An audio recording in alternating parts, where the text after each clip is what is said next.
I'm gonna do a little audio screen share. Hope everybody's in the roll 20 because we always love our good handouts. Cool. Yeah, nothing to discuss this time.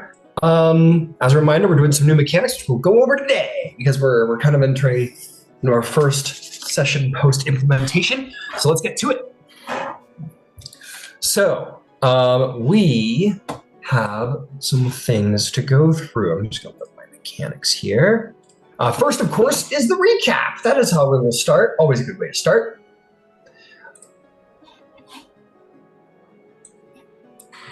No problem.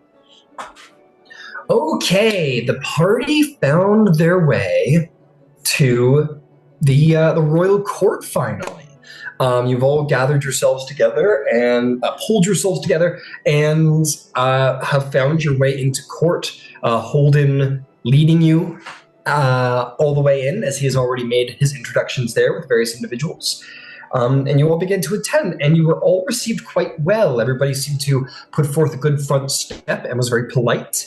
And a display of magic was requested from the queen herself, to which she enjoyed, as well did the rest of the court.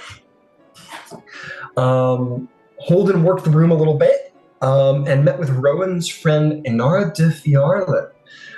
She proposed to them to come work with the House of Entertainment, and did her best to dazzle and show that while the House of Entertainment is one that is of less earth-shattering measure, less high stakes, whatnot, they still do have the ability to know a great deal of things and perform diplomacy with a great deal of elegance. As well as that, it's worth pointing out that Holden has begun to quickly form a fond association, I think would be the best word, with Baron Dalin de Vidalis, who is, of course, the Baron of the House Vidalis, the House of Handling. Two of them seem to be getting on. As I think the Baron is one of the few people at court who doesn't want to be there. But has been told Holden that his council of viscounts basically insisted he show up and try and make some move for the new house. Basically said, "So here I am. I gave it a shot. I don't care," and walked to the edge of the room and stood against the wall. We've all been there. Yep. Cross found himself approached by Baron Morrigan de Kundark of the House of War, or of the House of Kundark. Of the Mark of Warding. There we are. And he expressed his wish to make that alliance. Of course, he said that where better to forge a great sword than in the fires of adversity. The best blades are made in the hottest fires, I believe, were the quote. As he expressed that the Marar holds have no shortage of feuds between the various clans that require some diplomacy, and the unending struggles of the dwarves and their Dalekir enemies that have risen from the dragon below, as they have attempted to unearth their old dwarven empire, and put that forth. Ludviger Drager made conversation with Governor Oradur Weinarn and his wife Renya, who both were reminded of his presence fondly. And we ended that conversation with Ludwig inviting over your lawyer, Marina de Madani, who is happy to be welcomed to court. Rowan, of course, was speaking to her good friend Inara de Fiarlan. There it is. And that is where we'll pick up today. Some of you have met various barons, but it seems that the court is filled with such barons and important folk who have interest. But before we do, we have other phases to attend to, such as the reputation phase. I have splendid news. All of you gain 1 point of reputation. You've all, last session, you all conducted yourselves quite well in society and impressed the people around. So all of you will have gained 1 point of reputation. Ludwig, Rowan, Cross, and Holden, of course.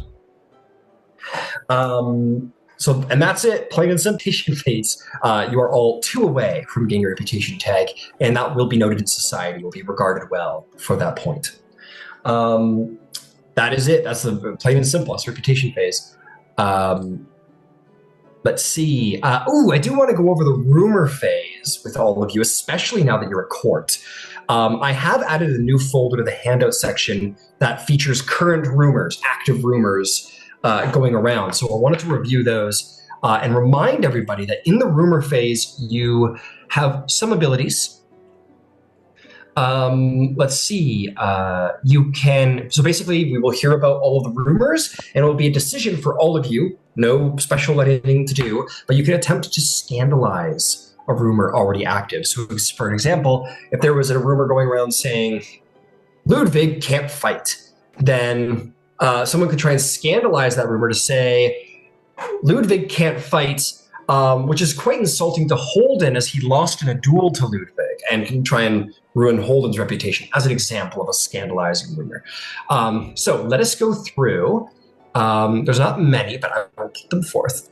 The first one is a rumor about one Varen Ir Mandarian. Days prior to the catastrophe aboard the Golden Dragon, Varen Ir Mandrin was seen angrily stomping off from a meeting with an unknown representative of House Lyrandar, exclaiming that there are other methods for transporting commodities. This rumor seems to have held fast somewhat. Another rumor is that the Ondarian guard captain is an incompetent fool. That seems to be meandering around. And I would go as far to say that that's a scandalized rumor. So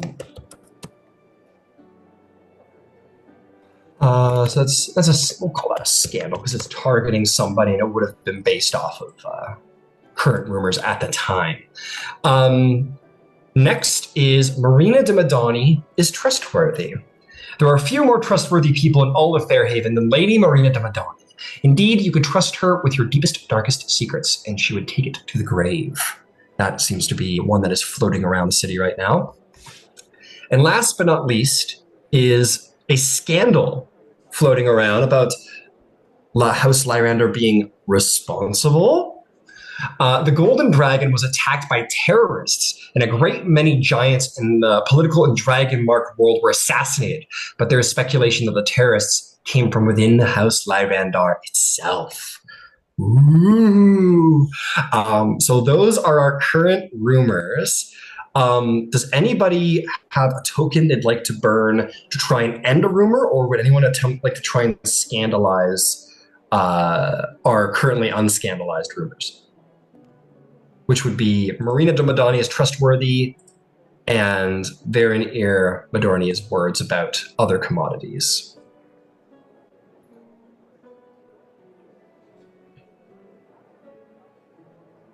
No?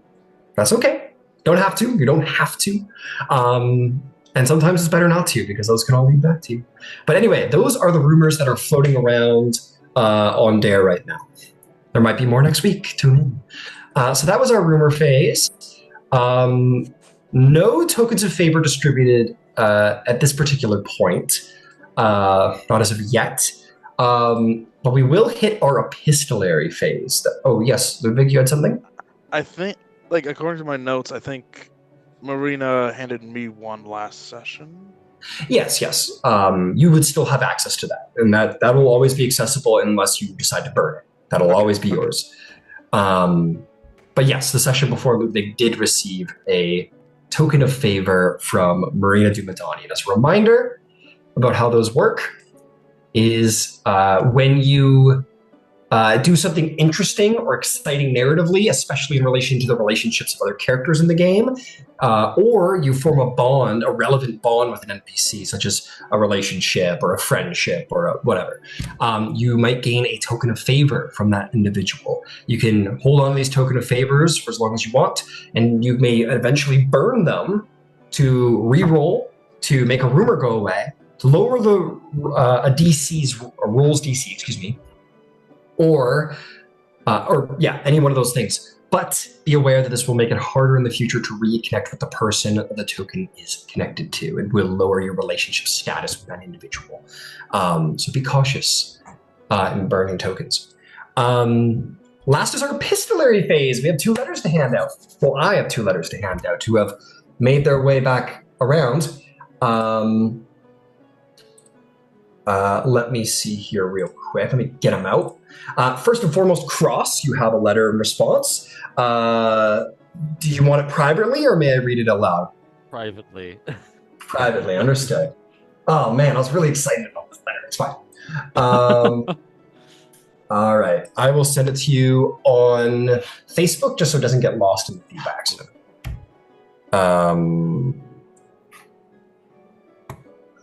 Okay, there you are.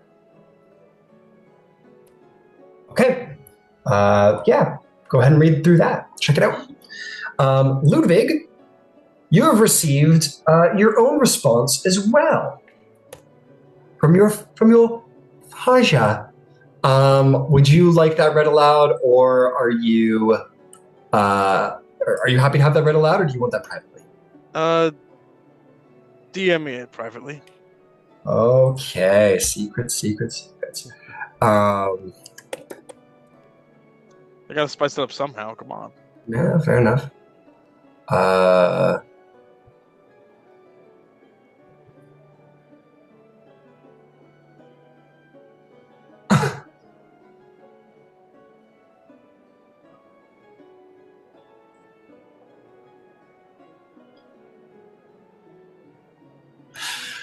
Okay, here it comes.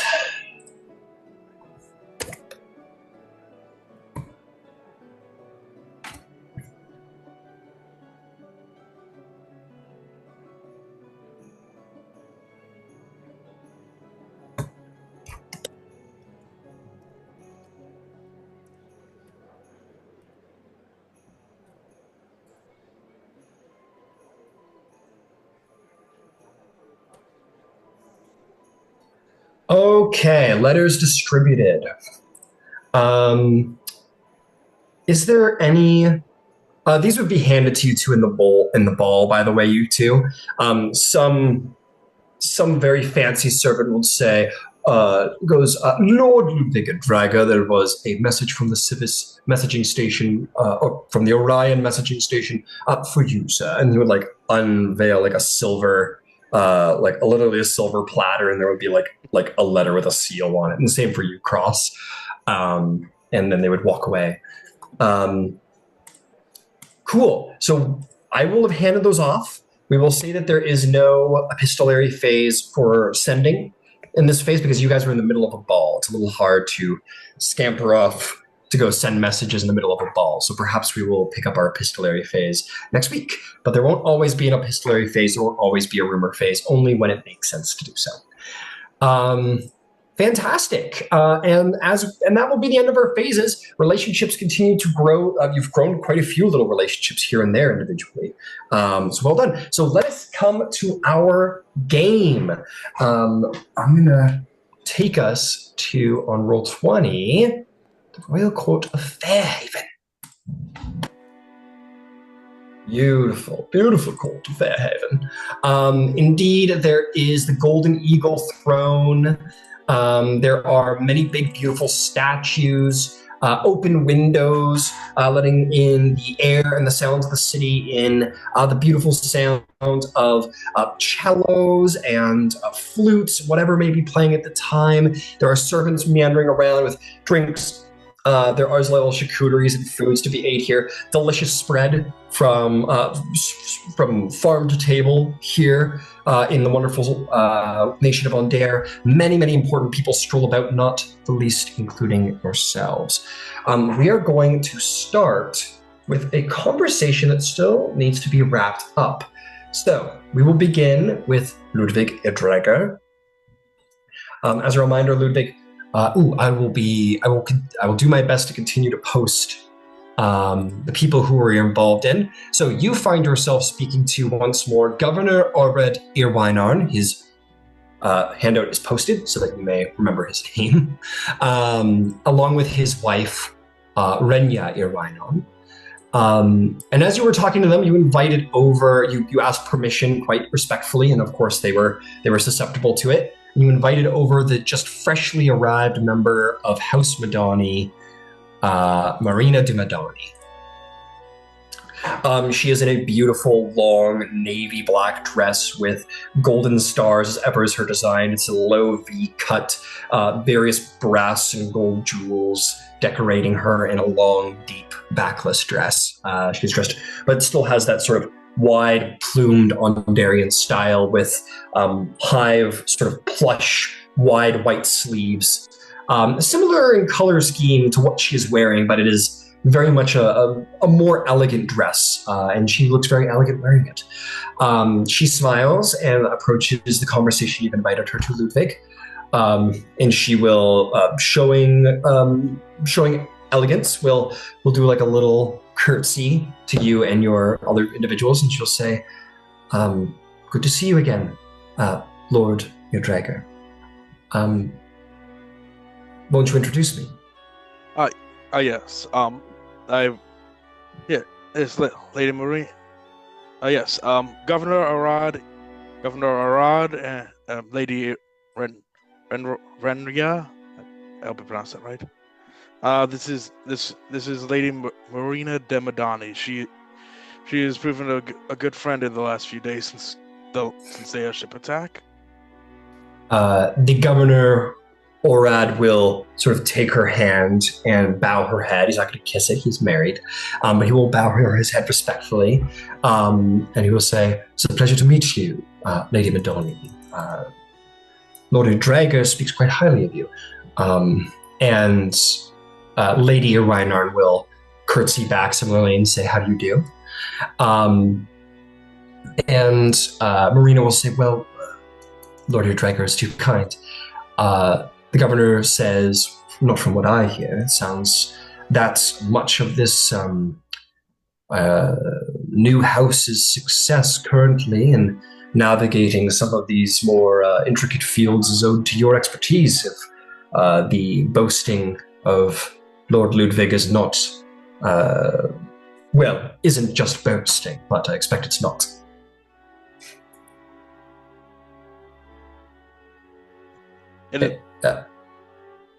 It's not. She lives up to her reputation completely, and then some.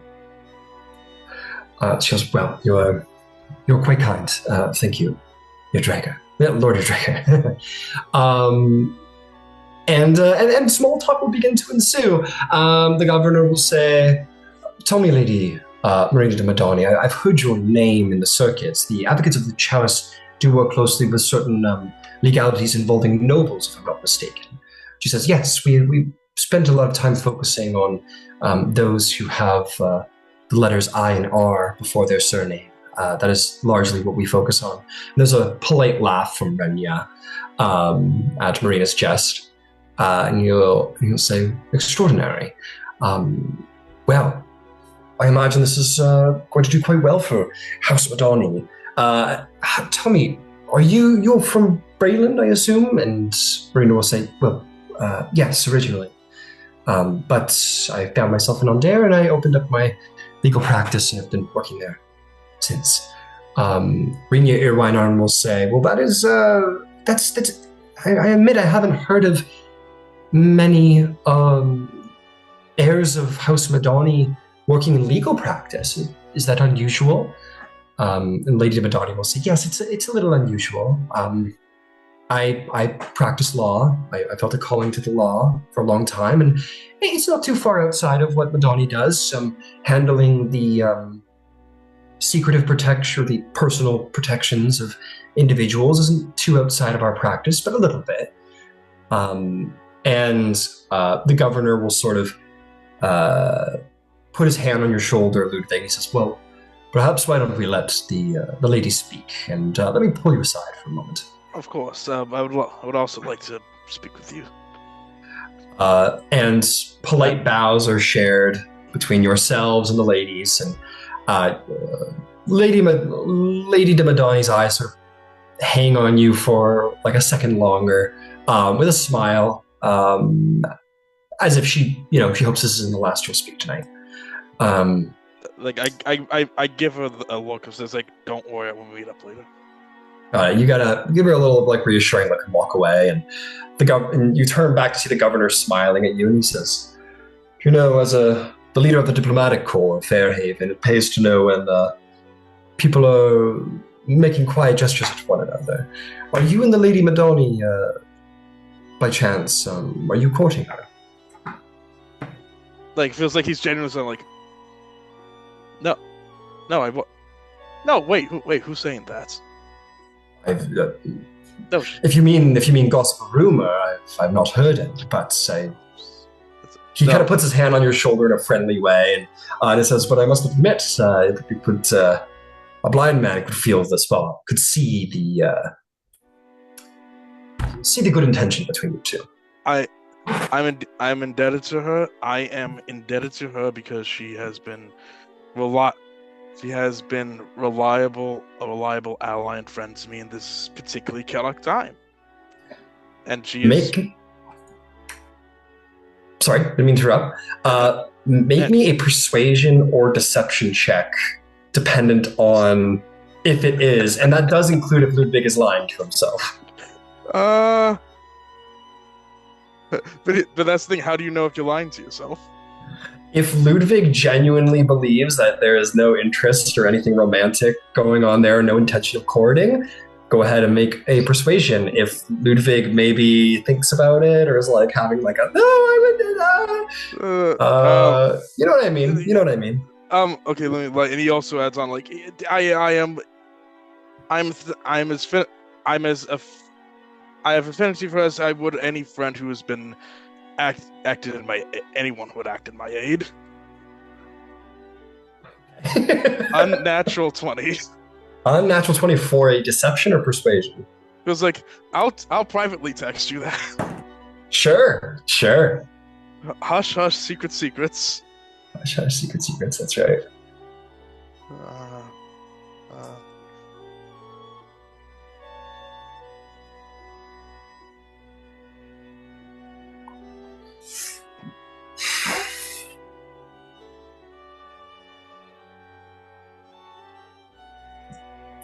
Oh, got it.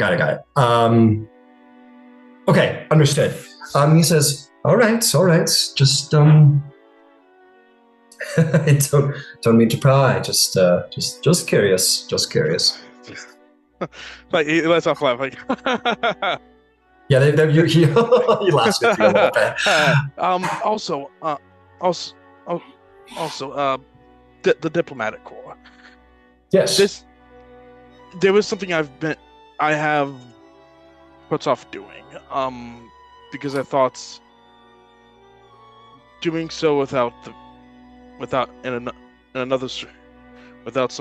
your permission would be awkward and somewhat uncouth.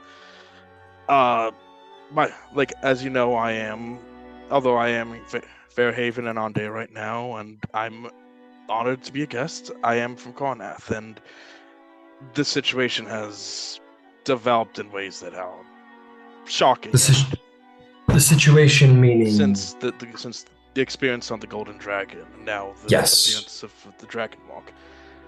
Indeed. There's been parts I was hoping to ask your permission if I might speak with the Carnathi ambassador and update him about what I've experienced. You require no permission on my or anyone's part to speak to the ambassador of your own country, Lord Draga. I may be the leader of diplomatic corps, but I am the leader of the Ondarian diplomatic corps. By all means. Well, thank you. I thought it'd be prudent to ask the royal court first. As the Queen said, this is an attack on everyone who was there. I'm from Carnath. This might as well also have been somewhat of an attack on Carnath. This is important for them to know. Indeed, this was perhaps an attack on a great many nations and a great many individuals. Many of us, indeed, hold a common enemy in what has happened. Thank you. And he whispers in again, this has sparked my curiosity, but has any group taken responsibility for this? No, certainly not. As far as the court knows, as far as I know, and I know quite a great deal, no one has taken responsible, but except of course for, the villain herself, Kar Irvath. admittedly most strange. She's always been a figure of course, an adventurer, a dying breed, but a good one that has served on Dare in many positive ways throughout the war. It seems so extraordinarily out of character. Exactly, you couldn't have gone on that ship unless you had some connection or some faith, some trust from the Queen implicitly. So, and she has held trust with many in On Dare. She has helped many with their troubles and tribulations, monsters needing slaying and jobs needing done. As I said, adventurers are a dying breed. Finding a good one is far and few between. She's always had a decent reputation. It's a shame. Well, this might be a conversation to be had later. Sorry to dower the mood today. Not at all. We are all gathered here for this very purpose, to take vengeance upon those who would do ill to all of our many factions and nations. Justice, my friend, justice. Justice, indeed, exactly. Justice. Children seek vengeance, leaders seek justice. Exactly. And one more thing. On the Golden Dragon, you spoke of me potentially speaking with the military commander for On Dare. If he'd be interested in speaking with me, my door is open to him. I'd be sure to pass the word along. Indeed. And give my best, and pass the word along. I give my best to the rest of your family for what they've experienced. It shall be passed along. Thank you. And he'll kind of pat your shoulder and says, well, I must retrieve my wife, and perhaps you must be retrieving your purely platonically involved lawyer. He'll raise his glass to you. He closes his eyes like, Platon, my profession, yes, I am her client, yes. Indeed. Good day, Lord Dragon. Yeah, he might see him being somewhat, not blatantly, but somewhat flustered by the question a little bit, but slightly.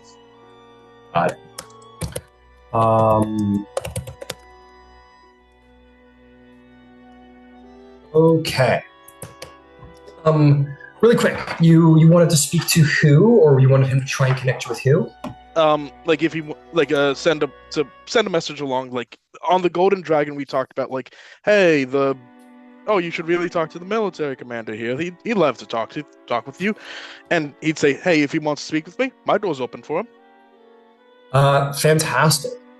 So then he would say, oh, I forgot, I admit in the chaos I had forgotten, but I'll be sure to pass the word. And he'll head out, and maybe you'll get an introduction with such an individual. And I'll pick up Lady Madani and try to regroup with the rest of the gang. Okay. Got it. Can you have a moment? I'm just keeping track of requests because many come in and I find myself losing track quickly. To speak with the military commander. Okay. Could you make a persuasion check on the military commander thing? Oh, sure. Hold on. Persuasion. There we go. 19. 19. Yeah. Okay. He seems very. He's like, yes, I will. I'll see if I can't make that connection. And he'll depart. And you'll go pick up Lady Madani. And we'll come back to that in a moment, because we have something else going on. Many in the court will turn to hear something, to hear the herald introducing two new individuals to the court. Here we are. Sorry. Oh no, my apologies. Sorry, I'm getting a little ahead of myself. So you take Lady Madani to go look around. Who are we going to talk to next? Let me ask what everybody else is doing. So, Ludwig, you pick up Lady Madani. You begin to look for the rest of the party. I do not I do not leave her alone in this massive in this field of vipers and everything. Got it. She happily accepts. She says, "I hope you don't mind if I cling to you a little bit. I don't often attend balls." I feel like as long as you don't abandon me here either, I think we'll have each other's backs. Yeah, and she'll take your arm and she will follow you around the court. I always forget to say it, but I'm going to keep throwing them out there whenever I remember. You will have gained a point with the governor, Oradir Weinarn, Ludwig. You've conducted yourself yet again quite well in his presence, along with his wife, who thinks you're a nice enough fellow. Not making any unhonorable implications. Exactly. A pure gentleman. Pure gentleman. So she'll go with you. So we'll say that, yeah, you four sort of unite in this moment. So Rowan and Holden, you guys had just finished up with the Lady Fjarlin. Well, I don't want to put any words in anybody's mouth. Ludwig, you would take Lady Madani and probably see Holden and Rowan together post-conversation as the two of you... we'll come to you in a moment, so I'm just trying to make sure we all come together in a way that's fluid. Cross, what about you? You see Holden and Rowan kind of left. What do you do? Since I just finished my conversation with the dwarves, I'll probably just head over straight to them. Beautiful. Rowan and Holden, you guys may be like, you sure? Things happen very quick. Everybody's waiting for an entrance here at these courtly visits, as one or two of you may know. It's very like boom, boom, boom, boom, boom. When you're the important and interesting individual, and you guys are the important and interesting individuals here. So before any conversation really begins between Holden or Rowan, Cross, Ludwig, and Lady Madani all sort of conglomerate towards you off to the side of the main hall. You all share or Lady Madani at least shares pleasantries with everybody, a little curtsy for everyone.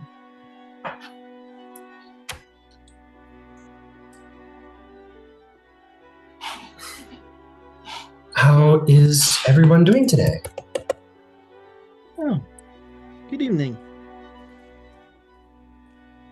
It's a lovely evening. Is everything going well? Suppose. We're no longer under suspicion of anything. That's all right, yeah? It does seem to be that you're more popular here at court than under suspicion by appearances.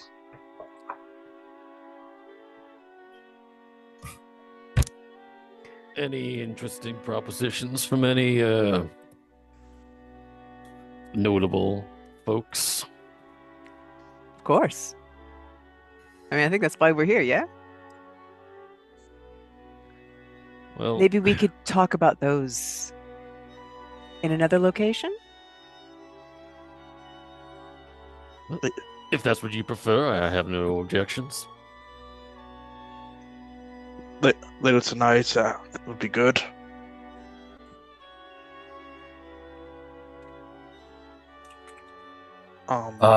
You will all find yourselves approached. You're like, we'll talk later, and you find yourselves quickly approached by a halfling. She has white hair and a stave in her hand. Let me just get her ready to go here. Oh, where are you? There you are. She is wearing a long green robe with red trim, many pieces of gold on her fingers, through her white hair. She has dark, tanny skin, a little bit of an older looking halfling, but one who seems to be fairly well decorated, perhaps a baron. And she'll say, good evening. Allow me to introduce myself. I am Baron Ulara de Jarosco, matriarch of House Jarosco. I thought I'd introduce myself. A pleasure. Rowan de Cannon. Ludwig Draker. Ross. Is Liz doing all right? Liz is doing quite well. I wonder if it's not too much. You are all quite popular tonight, but if you wouldn't mind, I would love to have a private word with the four of you. It wouldn't take too long. I just wish to speak. Absolutely. I guarantee you, I'm not trying to, as I'm sure as many tonight are wishing to sell something to you, I am not. I believe you. I got the time. We can step aside for a moment. Marina will be right back. She says, most certainly. There's a very, very brief moment of like, oh no, in her eyes, before that is quickly covered with a composure that she possesses. We leave her by the food table. Yeah. You see this one noble goes up and says, well, hello, darling. May I say, what a fine dress you're wearing. And she goes, oh, hi. And you guys tarry away with the good Baron of House Drasko. She takes you out to the balcony where you get this beautiful exterior balcony that is very fine marble tables, white tables, and tiled floor. Fine gardening and finery that sort of laces around the iron rods. I believe it's Art Nouveau, almost elfy, sort of like iron wrought grate. That looks out over the city proper of Ondare from high above. You can see many, many, many streets beyond, and some of you might find this as a fabulous view as ever you might have seen one.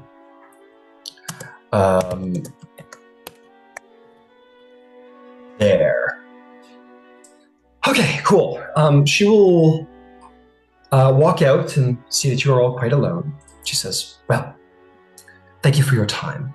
And I wish I'd come to speak to you about more pleasant matters, but I'm sure there's much to be informed.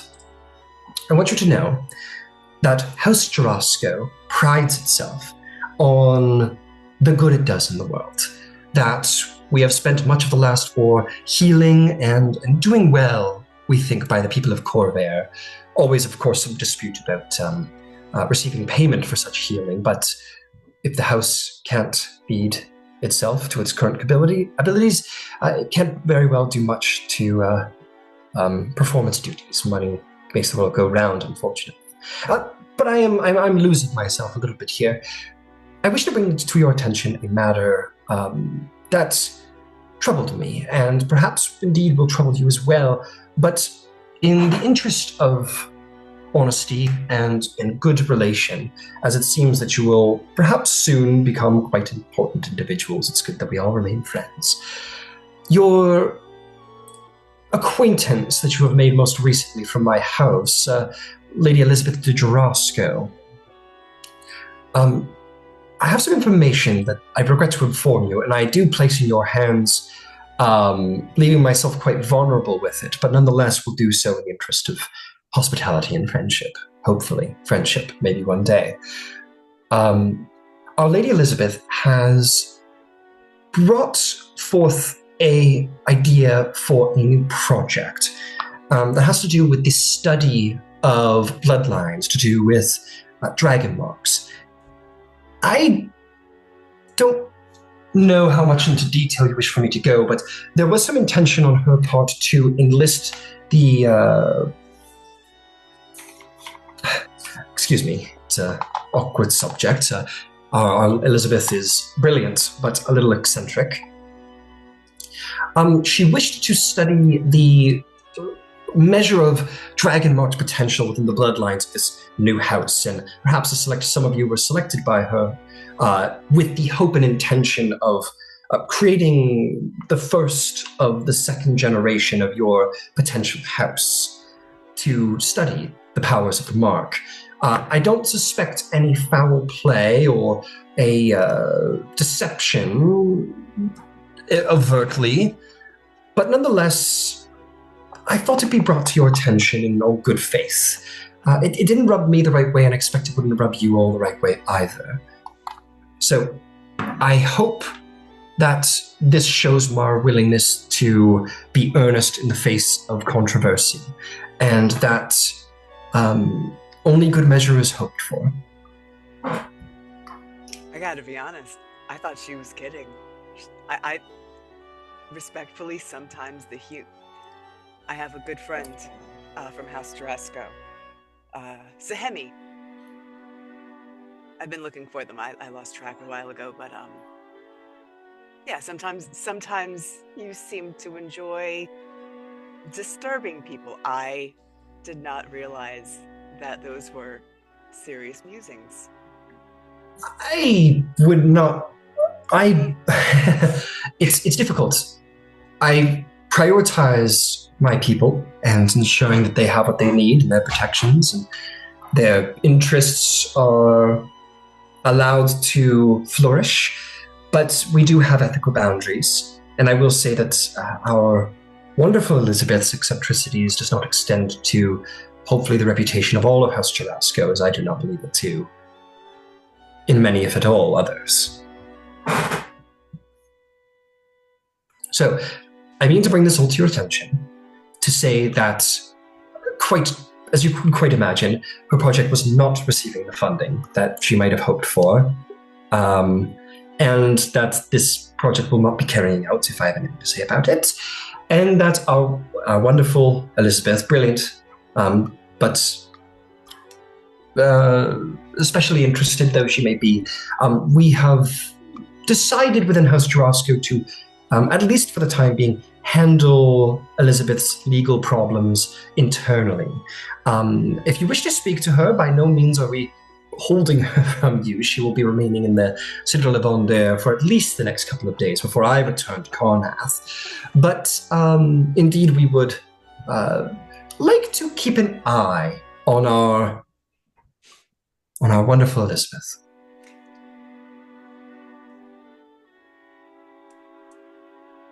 I can understand not wanting to force the issue, but we're all taught the importance of maintaining a bloodline, right? So, when the time comes, I can't imagine that we would not want to talk to House Jarasco. This is a historic opportunity. Perhaps we can pursue the line of research more organically. Indeed. And House Jarasco will stand ready to receive you if that is your wish. But indeed, I think you said it most best. Perhaps the passing on of the Dragon Mark power should be done indeed organically. There was, of course, some of you seem have previous associations with Blood Dragon Mart houses and may know a little, but we would be happy to close any gaps of knowledge that you might require. And as always, if anything you require House Jarasco, whether it be healing or knowledge or, well, I will put my hat in. Alliance, of course, sponsorship of founding. We stand ready to. But I have a great deal to do, and I will probably be returning to Carnath tomorrow. I don't have much taste for, well, royal courts and such. But thank you for your time, and I hope that my forthrightness hasn't left with the wrong impression. I only mean to be honest and earnest and upfront, and that House Jarasco might follow in the same way. If I might say, my lady, thank you for bringing this to us. To all's forgiven. Seems that eccentricity and genius are often twins. And Yes. I wish you well in Carnath. Well, thank you. Very well. Have an excellent rest of your day. I look forward and to our she- developing friendship. And she will bow her head, thankfully, and you'll see she'll kind of leaves, and you kind of catch with a little bit of like a, whew, like perhaps pleased that at least on the surface went about as good as she could have hoped it went. But she does trail off and seem to move with an appearance of she's going somewhere, and that going somewhere might be away from this palace, and leaves you all on the balcony.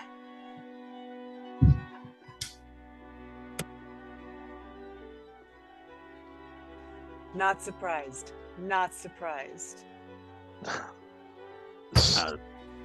I don't know quite what to make of that. I said it to her. I will say it again. Eccentricity and genius. I'll just leave it at that. It's. Yeah, I don't know. Yeah, I don't know how I feel about it. Liz is an interesting. You know what? I'm sorry that we will not have Liz's intellect as we try to figure out what has actually happened. Right? It was a genius mind. I am going to miss. Wow, they were serious about that. How about that?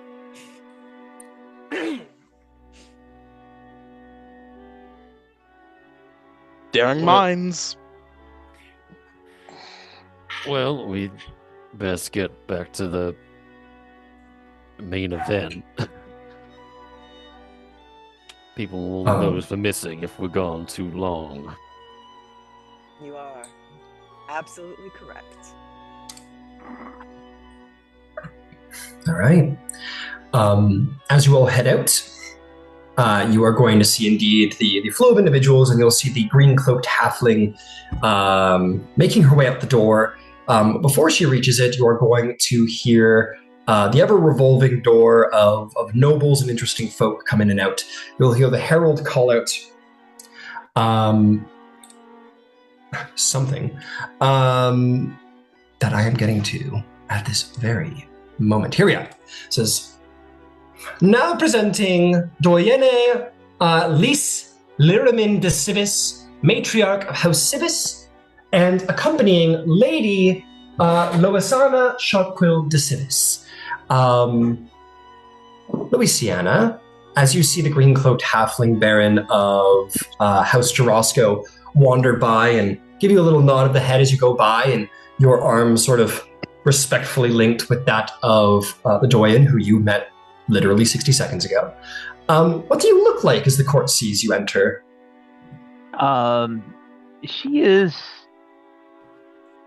She's dressed in well-tended clothes, but not ball gown clothes. She's wearing a kind of like a British flat cap that's in a red leather, long for a gnome. great cloak. That's also in kind of two-tone red with silver buttons. The pants are either a dark blue or a dark black. And inside of the breast, a short feathered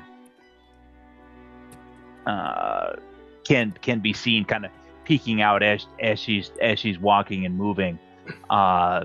In where like a weapon holster would be on the inside of the belt, like under the coat, is a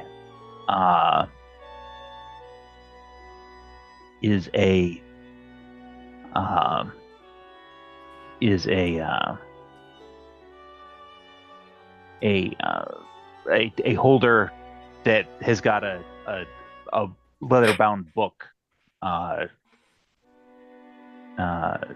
kind of holstered there.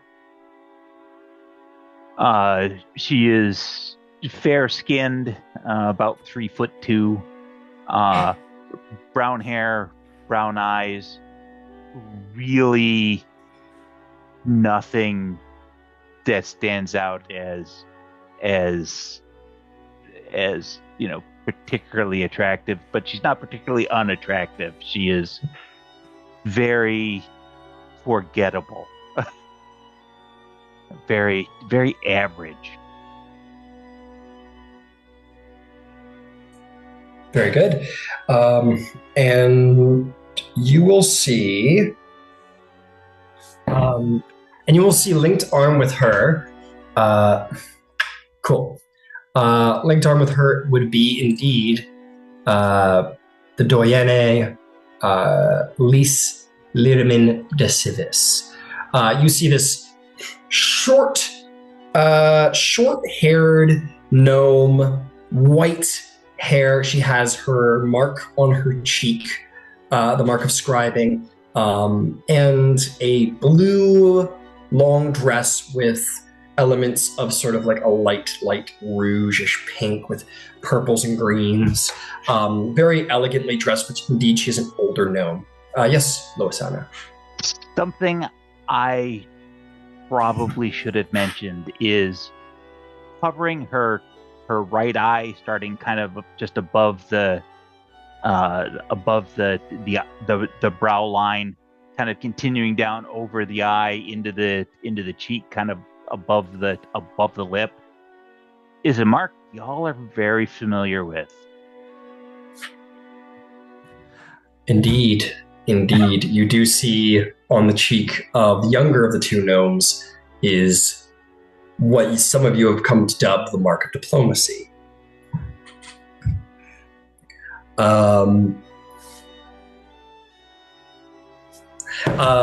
As you walk in, Loisana, the old matriarch of your house, the Doyenne, who, by the way, has been the leader of your house for some 90 years. She's carried your house through most of the last war, and is well respected even amongst the barons for such.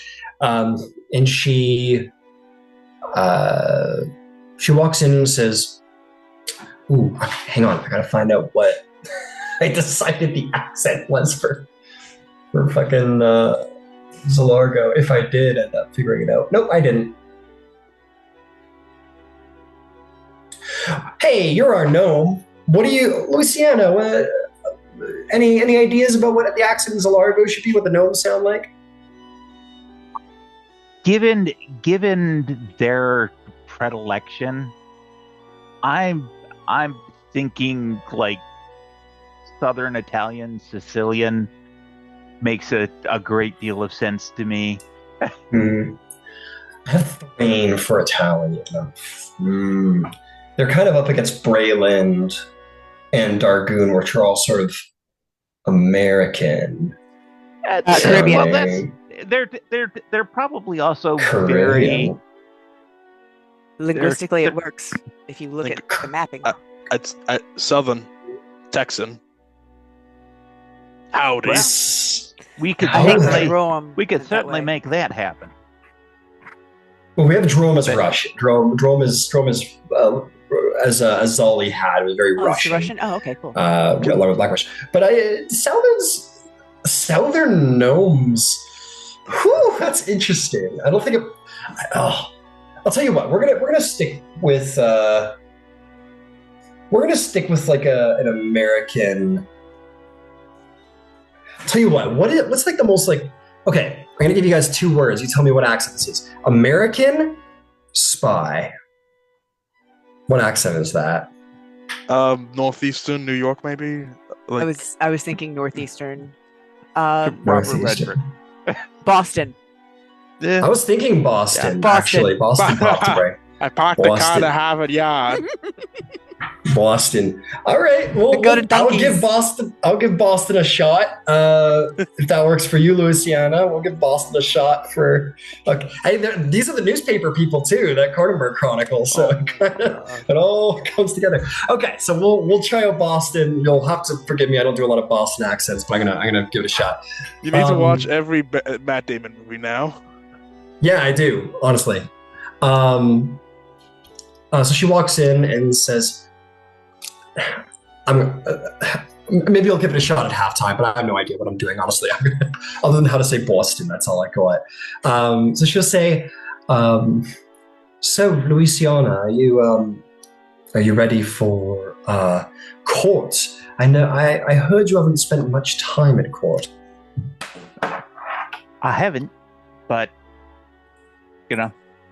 new stuff is new stuff. Finding out new stuff is kind of what we're about. So, there's sooner plenty. Started, yep. Sooner gone.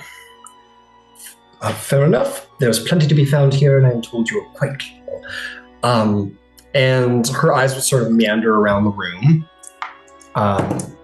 And she'll say, and I expect you've already found perhaps some people to make friends with. And she'll point a finger up towards the four individuals who are coming down from the balcony, the exterior balconies. The four individuals similarly bearing this mysterious mark, who you may or may not, you see them and you kind of see the mark.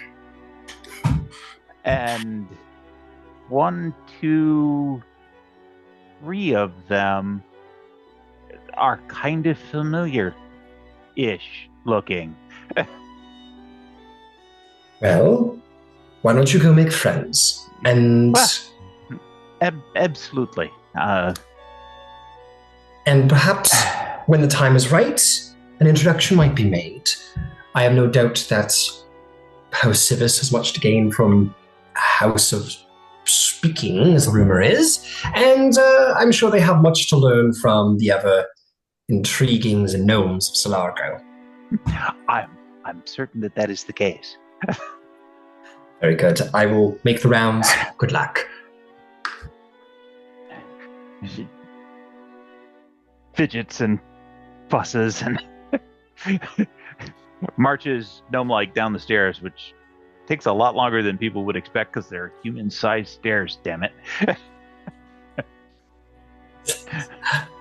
Incredible. You two make your way down the stairs, and you four find, maybe if you guys were watching, you're like, oh, look at that. You, almost like the grandma's preparing her kid for school. She begins to walk right up to you guys, it seems. Rowan will start to close distance as soon as she sees the mark. There's a couple people watching the room with interest. This sort of, all of you are a mystery, but the arrival of this unnamed gnome with one is an even greater mystery. And all sort of watch as you all come together, Rowan leading the pack. And Lois will cue on that, and will beeline for whoever's the leader of that pack. And when she gets within handshaking distance, it'll be howdy. Howdy. That's great. Rowan will put her hand out and say, well, hey. Luisana, well, everybody just calls me Lois. It's easier. Well, Rowan. hello there, Lois. I don't recognize you, pointing at Rowan, but I do recognize you, pointing at Holden and Ludwig and Cross. Sort of a slight gout of mist comes out across his I don't know who you are. I've seen y'all before. I would suspect that we have some things in common. And she'll kind of gesture up by her Right. face. And Holden will pull his hair back a little. Also, like, peel away kind of like a bit of their face mask to show this. I saw you dancing, and you were talking with some tall man, and you were talking with another tall man. I don't recognize any of them, actually. But your face We all I look alike. recognize. No. When you have one of those wake you up, and then like you have a dream while you're awake, you very much all look like y'all look.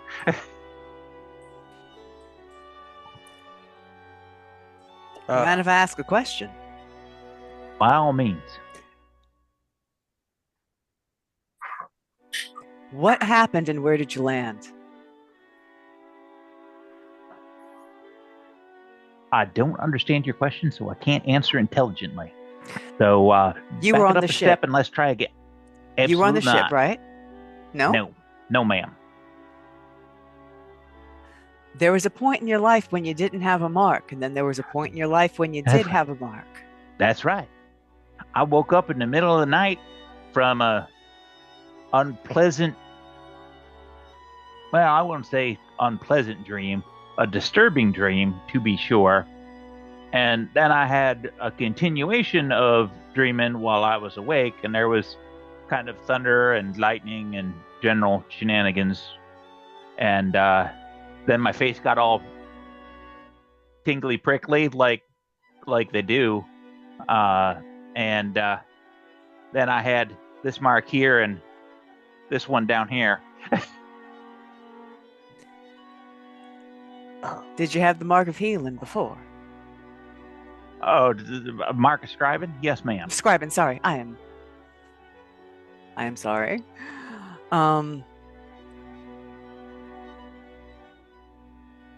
Yeah, I had my mark before that too. And when I woke up, the waking dreams were, like I said, of this man. He was dancing with some lady, and you, pointing to Ludwig, we're talking to another kind of refined, middle-aged man. I don't know exactly about what, because there wasn't any sound, just a couple of quick snippets moving.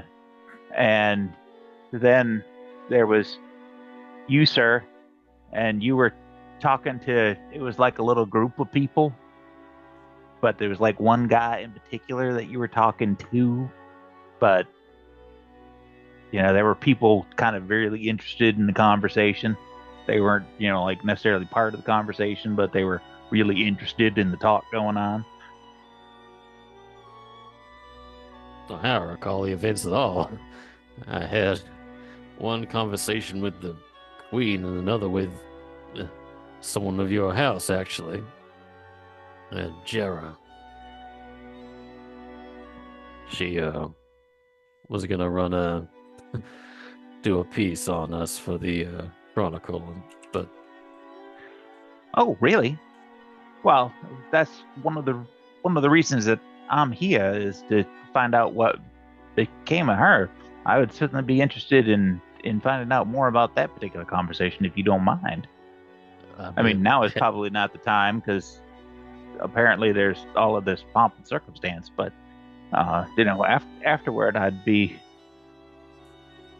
very interested in finding out some more about that. Can I invite you to my home? Everyone here has an open invitation. Can I just extend that to you? I am always eating at like 7 and noon and 8. You can always guarantee that I'm going to be in like the dining room at that time. That's when we usually meet. But that would be lovely, ma'am. Where is this place located? And she will reach into her breast pocket and take out a quill, and will rip the book out of its holster at her hip, and you can see there are pages and pages. Oh no, ma'am. Cannith Estate. It is separate from the Enclave. Okay, and she will take down the particulars about, and she will ask a bunch of questions about how to get there from here. And she is, rather than a street name person, she is very much a, go until you see the gilded lamppost, hang a left there, a landmark. DM, you want me to make a roll to see if I can describe or get them totally lost? Not if you want to, but this is your home. I mean, you've been here for years. I imagine you know how to. Right, yeah, no, she can go with it. If you want landmarks, she'll give you. I mean, this is literally Rowan's home. May I help with that so you have advantage? Absolutely. I'll just say it's Rowan's roll. Rowan, you can have advantage. You don't need it. You're not going to get help from anybody. But yeah, just go ahead, roll with advantage. You've been living here for a couple of years now. Sweet. All right, that was a 17 on the dice. What am I rolling? Survival, I guess. This is kind of like sort of a tracking. No. That makes sense. Yeah. I think it's going to end up being an 18 for whatever reason this thing needs to frickin' load. All right, what are we looking at? No, survival is a +0. So yeah, we just got a 17. Yeah, 17. You describe. You've probably given directions a couple of times, and you've kind of found the best way to do that by now, and you do so for Loisana. And what Holden, actually all four of you will notice, is when she goes flipping through her journal to where she takes these notes, the pictures in the paper that represent Ludwig, Holden, and Cross are in that journal as she goes flipping by before she takes the notes.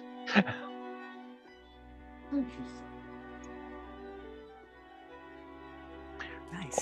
I greatly appreciate your generosity, ma'am. That's very kind of you, and I think that will provide a ideal opportunity for us to get to know one another and discuss that situation. If you don't mind my being candid. No, by all means. I much prefer it.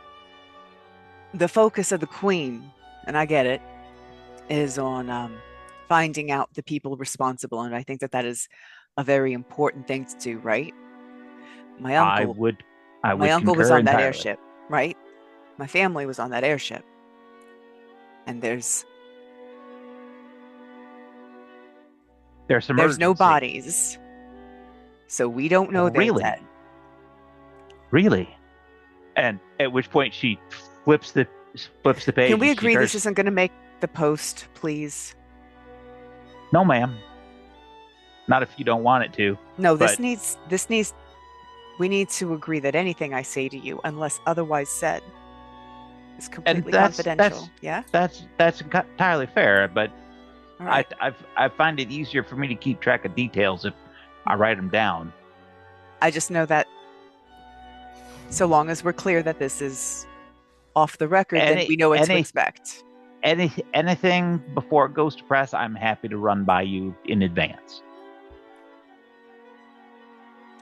Because very, very similarly, I'm looking for what happened to the Civis who was on the airship as well. And that is why I wanted to share that with you. I think a direct. Well, I hate to call it nuclear family, but close enough. While it isn't that order of magnitude, I understand. I understand the urgency. I think our interests align, Lady de Civis. Oh, just please call me Lois.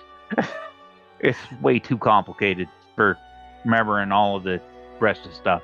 I understand. Couldn't agree with you more. Call me Rowan. Pleasure, Rowan. All right, I think there's more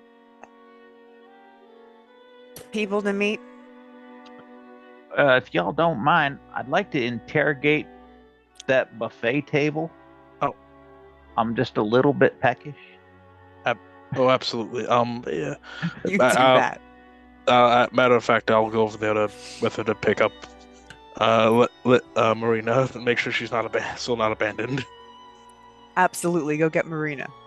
I'll go get her. Okay. Yeah, you head over Ludwig. You see that she seems to have made her way to the other end of the buffet table, in which she is. Let's see, who the hell is she talking to right now?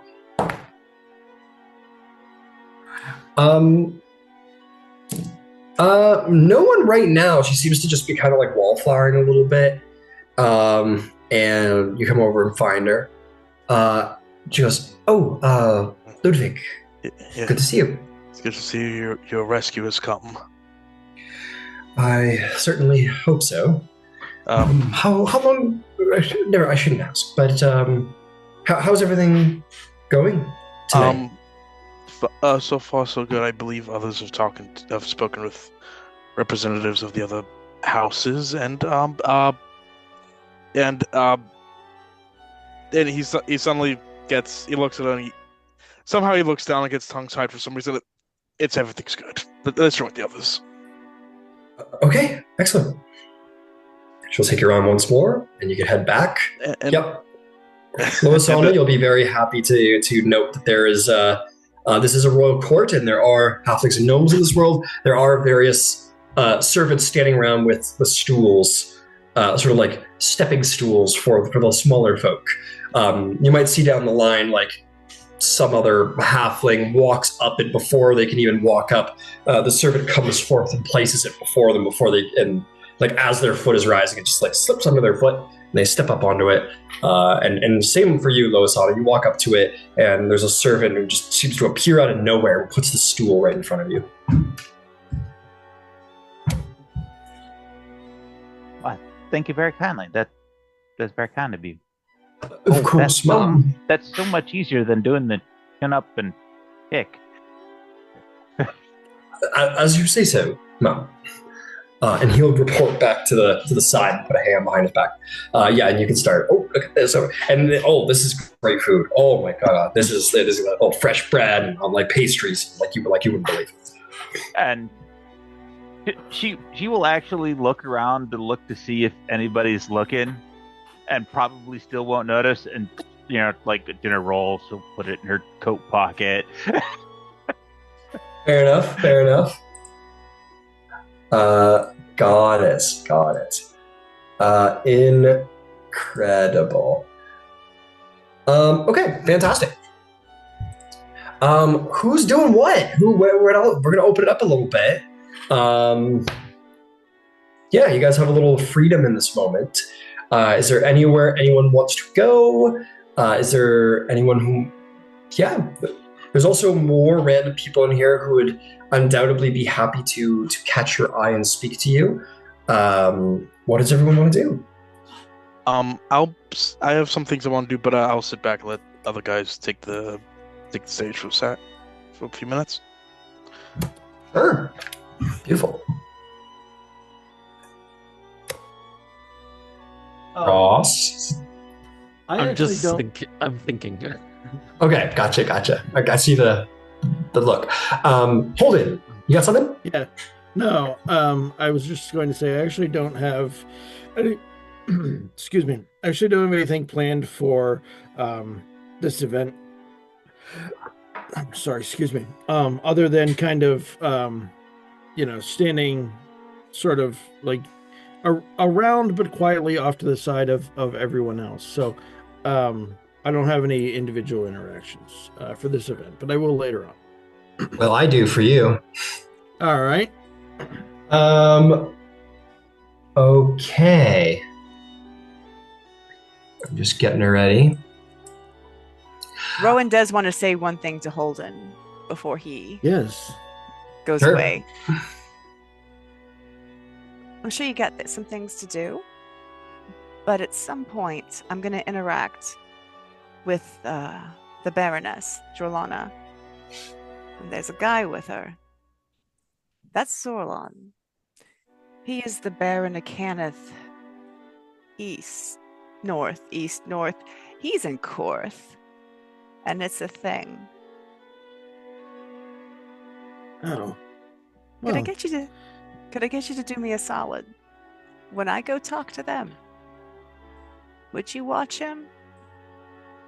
I'd like your insights on his reactions. Certainly. He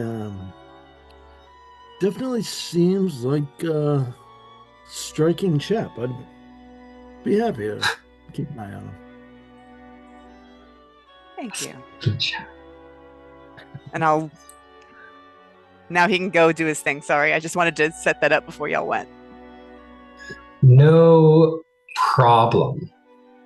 As you're wall firing a little bit, Holden,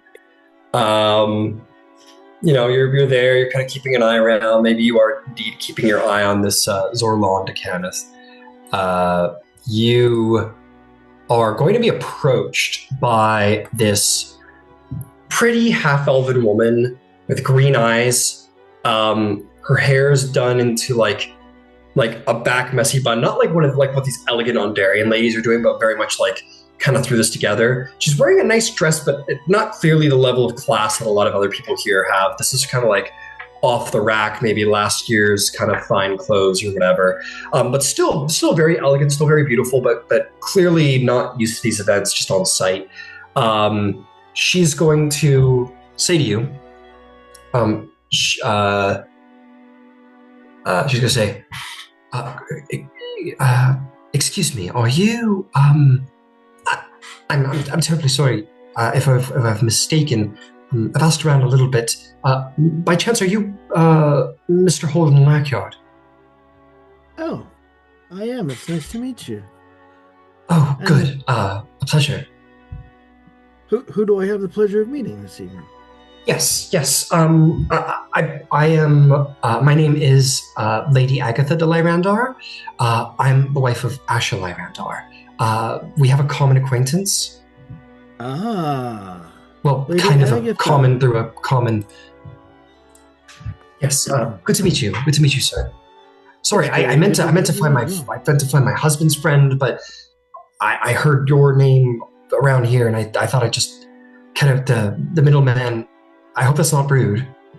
No, not at all. I've been told to keep a lookout for you. Mr. Posey is a friend of mine, and I have been told that Asha might be in contact. So it's nice to meet you. A pleasure to meet you. She almost kind of looks around as if she's trying to get a quick glance at what she does now, and she ends up just kind of putting her hand up to shake your hand at the end of the day.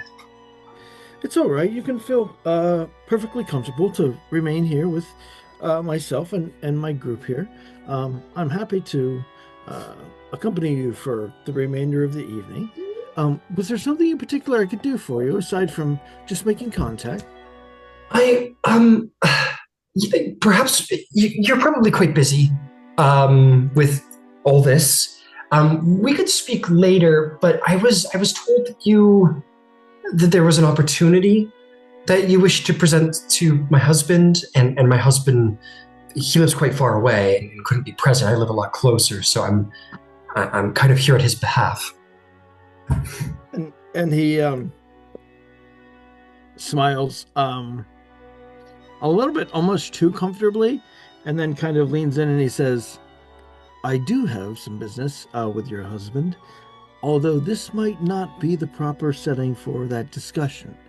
I would, however, be happy to meet with you anytime outside of these walls and privately, and I'd be happy to talk about making an arrangement with Asha in the hopes of providing him some very useful information. Excellent. Thank you very much, Mr. Lackyard. And she'll give you the location of the inn that she's staying at. It's not very high end. It's probably maybe you've heard of it, and it's just some low end kind of basic, very modest necessities. And she says, "All right, well, I'll leave you be. It was a pleasure meeting you." And she kind of just turns around and begins to head to the door. She was very much here to see you and leave. Passive insight, at this point, it's very clear that this chick doesn't mingle with the high society status stuff. It's just not something she seems to have much experience with or knowledge of. Got it. And she wanders out. I'm impressed that she made her way here. Okay. Nice to meet you, Agatha. Very cool. Very, very cool. Okay. Beauty. I'm gonna come back around and pick on you, Cross. Did you have anything that you wanted to do? It's a little bit kind of.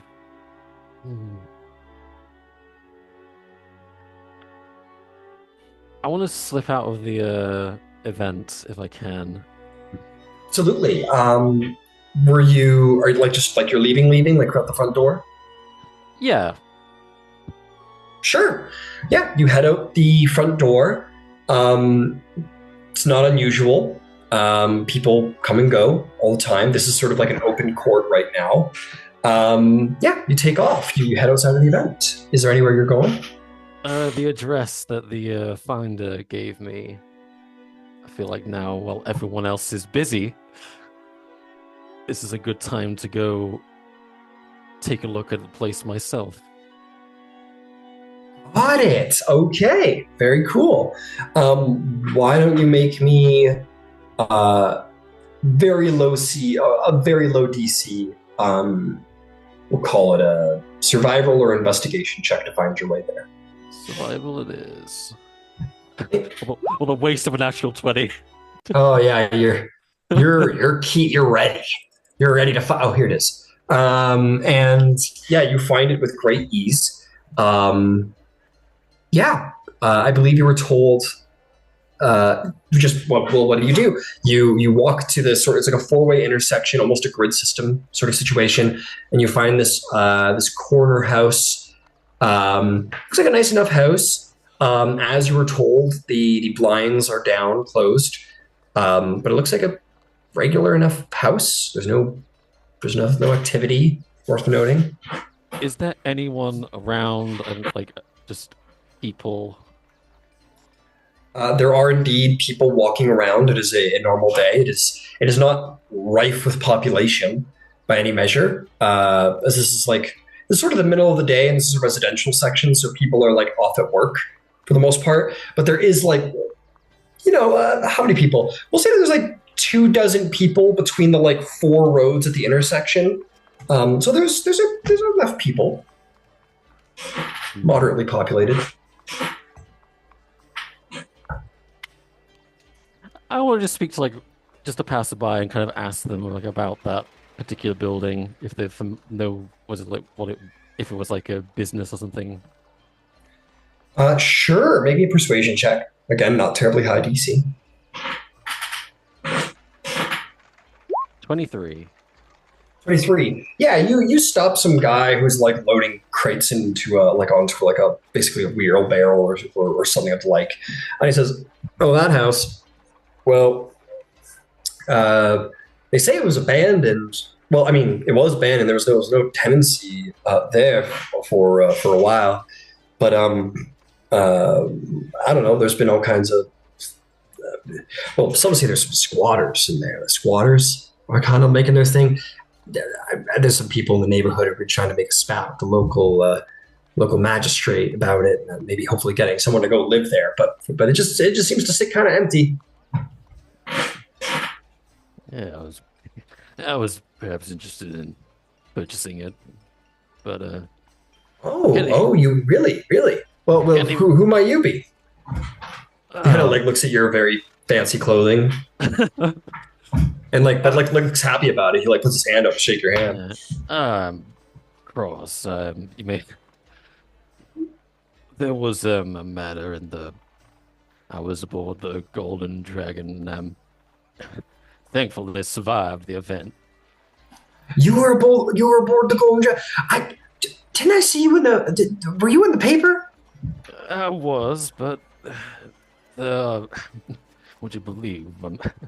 I was personally interviewed by the spy master himself. A very Wow. good fellow, and we cleared up all. Together we helped to demystify some of the events of the night. Wow, you talk real good, Mister. Spy master. I didn't even know that was a real court title thing. That's Matt. You're a very worldly individual. All the posters out about how you're all clear and whatever. No, maybe you could go talk to the magistrate and see if you can. I don't know. Get in there. Go get in there for a little visitation or something. That would be. I'm sure the neighborhood would love to have someone so well acquitted as yourself. Yeah, perhaps they will. I was hoping to get a look inside, but the dang blinds are blocking the view. Oh, I wouldn't know about. I guess, but again, talk to the local magistrate. If you head up the road, and he'll point you out to the magistrate's office. I'll go and make an inquiry with the magistrate. Yeah, and yeah, you go and talk to the magistrate, and you say what you're going to say, and this person goes, "All right, all right. Well, let me just look through here." And yeah, absolutely, sir. Let's take a little look. And then she kind of like, as she's flipping through her book, she kind of like, "Oh, the address should be right here." She kind of like stops the address, and her eyes kind of go a little surprised. And she kind of like looks up at you, and she goes, "Oh, I'm." And she like closes the book. She says, "Oh, I'm so sorry, sir. It seems that the house is currently unavailable for rent, at least for the next week or two. But I could set up an appointment for a visitation. What do we say next week? Does next week sound good? Oh, um, recent events have me very busy at the moment, so I was hoping to get a look around today. Is that Hey, I'm very sorry, sir. There just seems to be some they're doing a couple of they're modifying the home. Yes, they're doing a couple of small renovations. It's just simply not in any state for anyone to put eyes on in the interior. That's what my book says. Oh god, this is really risky as hell, but I want to do it because I want to finally use it. Yeah, yeah. I move the mark and try and charm person. Okay, that's what I'm talking about. What's your DC? 13. 13. Your mark sort of flares on your face a little bit. She kind of blinks a couple of times, and she goes, "Oh, oh, well, you really." She kind of like her cheeks start to go a little rosy, and she says, "Well, It won't take more than an hour, I'm sure. Just a quick look around." Oh, and make me a persuasion check. And you may do so at advantage because you have her charmed by you. Natural 20, 25. Natural 20. I'm gonna do you. She's gonna do you one better. She's gonna go. Well, and she's gonna like lean over the desk and she says, "Well, if I'll be honest with you, sir. The house is. You don't want to purchase the house. You see, there's been a. I really shouldn't be telling you this, but you know the night of the you hear all the golden dragon business that's been going on. Dare I say I have heard a great deal about that as I was there personally. Yes, some bodies were found in the house the day after. I don't know all the details, but my book here it has a statement that says that the house is not to be examined at all because of that. But from what I understand, they don't put these for just anything. I led to believe that it was a pretty gruesome scene, sir. You don't want that house. Trust me. For all I know, it could be haunted. Oh, haunted, you say? Well, I'm something of a curious sort, and I'm also, as you can see, I'm a priest, and hearing that some folks died in there, I can only really say that I feel duty bound to at least give them their last rites before, so that it won't be haunted in the future. She goes,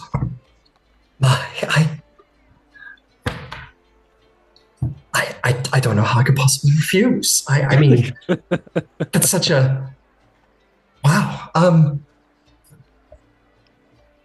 Kind of like looks around again. She's the only one at the table, and she kind of goes under the desk and she kind of she writes something on a piece of paper, and she kind of like puts her hand over it and kind of slides it across the table to you, and she goes, "Here, take this. But if you could bring it back, I'd really appreciate it. Oh, I don't want to get into any trouble." I'll be back before you know it. And she'll say, "It was wonderful to meet you, Mr. Cross. Come back again." Back in a few, well, maybe half an hour, and I'll happily just stroll it out. Okay, fantastic. Fantastic. And before you go, she'll say to you, "Oh, but before you go, Mr. Cross, my name's Marjorie. I just wanted to. It's a pleasure to meet you." Just tip my hat. Pleasure. And she's kind of this like curvy woman, shall we say, this sort of like middle-aged, sort of like big bosomed woman. She's that kind of sort of that milkmaid looking at. She's not a milkmaid, but she's got that milkmaid like look to her. And as you go, she's like clearly been like charmed and like, oh my, as you like walk away. All right, you make your way up the street. You wanna head on inside? Yeah, I do. Beautiful, beautiful, beautiful. You head over, you unlock the door. Easy enough. Wander on inside. Close the door behind you, presumably. Absolutely. Absolutely. The house is. It sounds like the rumor of it being like a bit of like a squatting place might have been true. There's like old furniture in here that's covered in the white blankets. There's a fair amount of dust in the place. You see that there's this one room where some of those blankets have been pulled off of certain pieces of furniture, and there's like bottles and stuff kind of in the corner a little bit. And clearly the place has been lived in by individuals. But then you turn right, and the room is covered in like dark blackish splatters, pretty much like across the room. There are no bodies inside, but you do see that there are like white chalk markings on the ground, around about 4 or 5 bodies that were like strewn about the place. Just as like a, I guess, cursory thing, I'm just gonna cast Detect Magic. You cast Detect Magic. You don't detect anything. Give me a little moment here. I want to check something.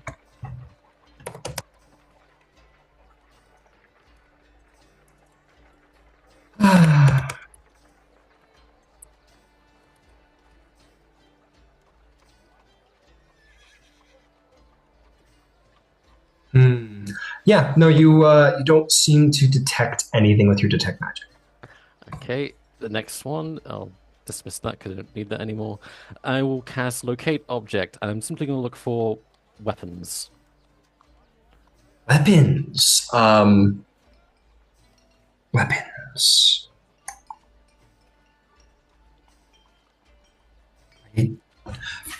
I'll say sure. There are a couple of weapons. Or no, I guess not. Would there be? No. I guess there wouldn't be any. Let me check something. No weapons. Sorry. Okay. The last thing I'm gonna do is I'm going to cast. Let's see, which one is it? Yeah, I'm going to cast Enhance Ability on myself just to do the next thing, which is I'm going to, I guess, I'm gonna do like a really thorough kind of examination of like, I'm trying to piece together like what, based on the blood splatter, kind of like, I'm trying to figure out exactly what the cause was, what would cause such a massive amount of kind of like gore. Fair enough. Make me either a medicine or investigation check. It is your choice. Ooh, okay. Let's do this. That is 12. That's not great. 12 for medicine. Okay, gotcha. 12 for medicine. There is, you look around at like where the bodies are and the lengths of the splatters. You definitely recognize blade-based splatters, slashing weapons, to be sure. And you do, like, there's one very apparent one on the wall, very low DC. There's one that has like about 4, like right next to each other, like 1, 2, 3, 4 splatters, which makes you think of like a bladed hand or claw of some kind. But fairly distributed. So the claw might have been like medium-sized claw or some kind of unique four-bladed weapon that maybe you might hold in your hand like this and kind of do one of those. Okay. Difficult to say, but that isn't it. There is one that's very apparent where it's just someone just got pulverized by a bludgeoning something. That's what you'll get. You think that these 5 individuals died to some kind of slashing claw-based weapon or natural weapon, and something of great bludgeoning strength. This could have, you don't know if this was a group of individuals, you don't know if this was, like, you don't know more than that, but you are aware that, like, weapons of choice were something bludgeoning, something of great strength, and something clawed.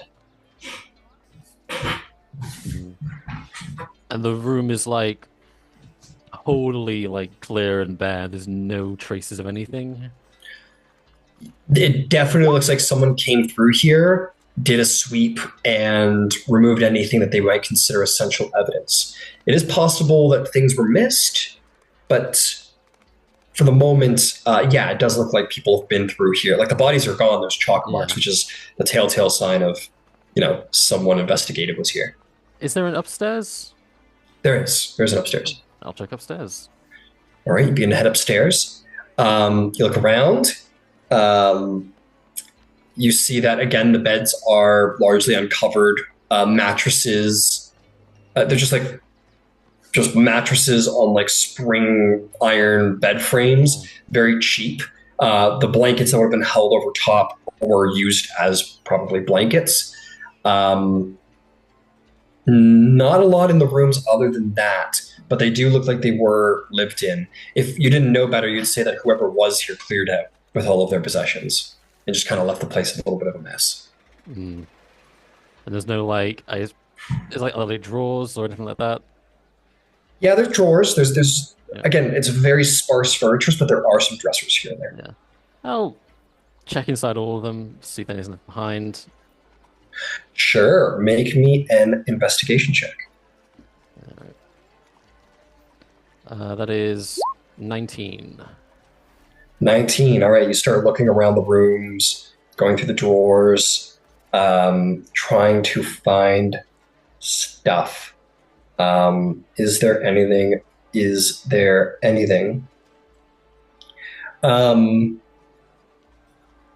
are going to find something, and it is you basically open this one drawer, you're looking through it, and you don't find anything. You go to put it back in.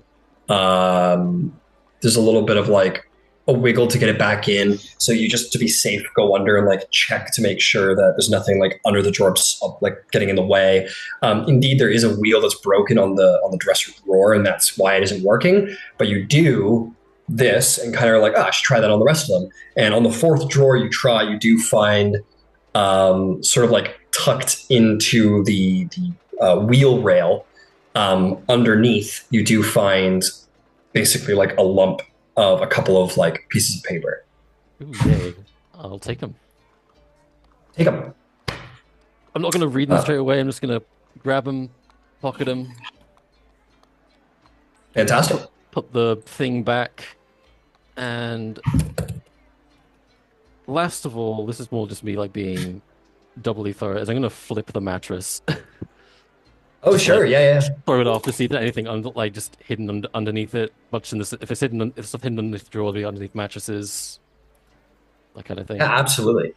You start going and using that technique and looking around. You don't find anything else, it seems. Okay. Whoever was here was thorough, but they missed that one thing. Yeah. As far as you can tell. After that, I will head on back to Marjorie. All right. Yeah, you head back to Marjorie. You make your way inside. Yeah, you like went it wasn't that far a walk. It was like a 10-minute walk there. So it's been like 20 minutes and you're around the house and that's like another 20. It's like 40 minutes have gone by, something like that. You walk in and other people are working and she sees you come in, her eyes light up in excitement. She goes, "Oh, Mr. Cross, welcome back. Give me a moment." And she like gives a finger to like the 3 people in line and like invites you to the front of the line. They're like, "Oh, the book." She goes, well, "How are you? What can I do for you?" Well, you weren't lying. It was evidence of a terrible scene.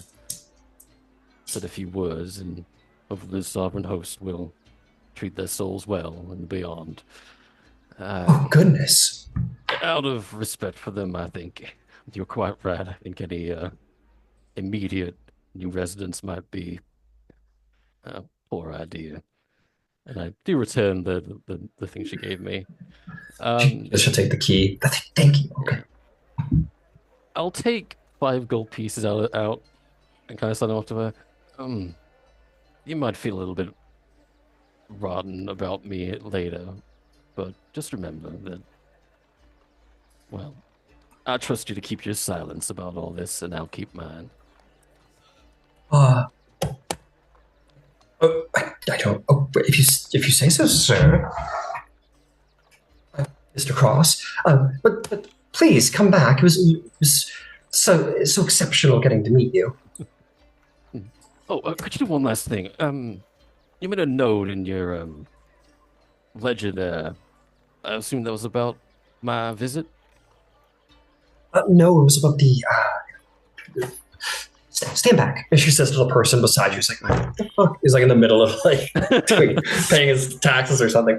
And she leans in. She goes, "No. It was a note about the house itself. That it was actually it's currently been quarantined by the royal court. That usually." Sorry.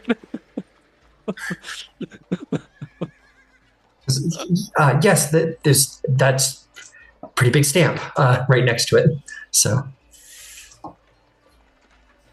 well, best keep this to ourselves. It was a mighty good favor. make it a persuasion check at advantage because she's charmed.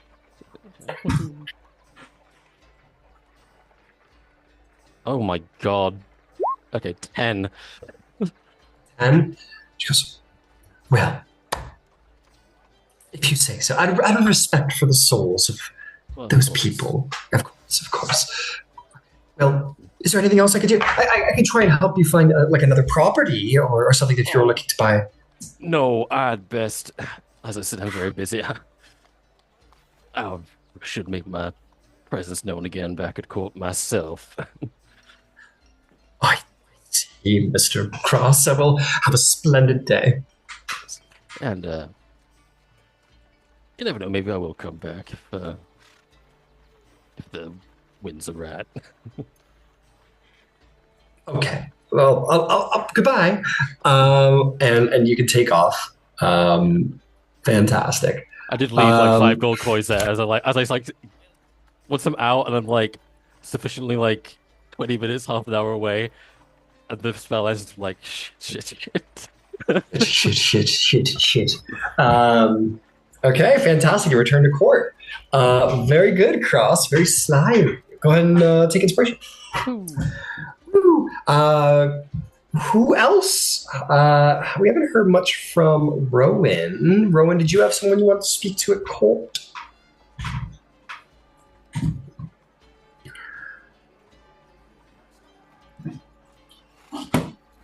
Muted.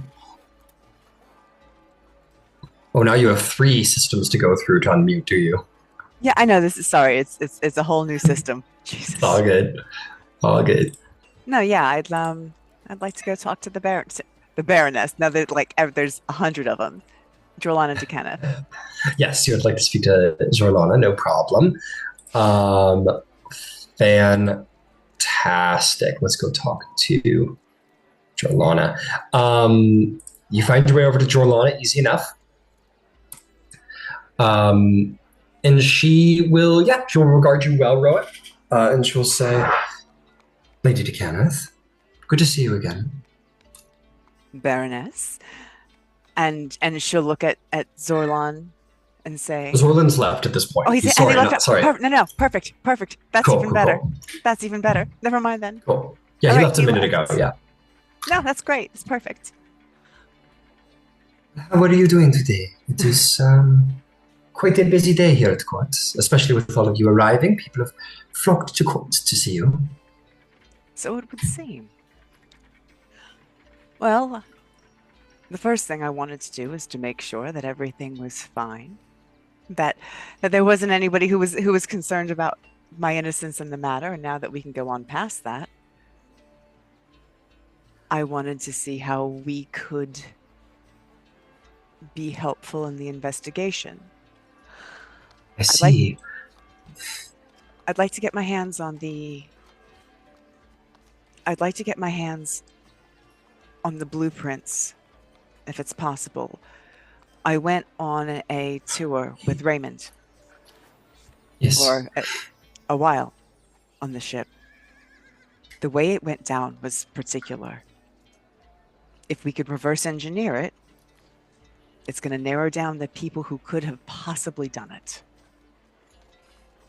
This would be a difficult task for anyone to perform, but House Karath certainly has the means to do so, especially if this was some form of mechanism that performed this. Well, it was magic, and we are the House of Making, so whoever made this, we can unmake it, even theoretically. It will be a large job, though.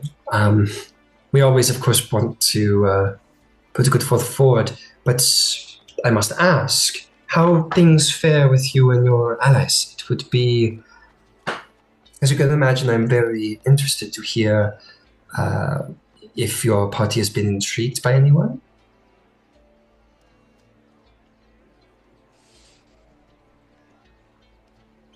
Not in particular, not yet. But I see. The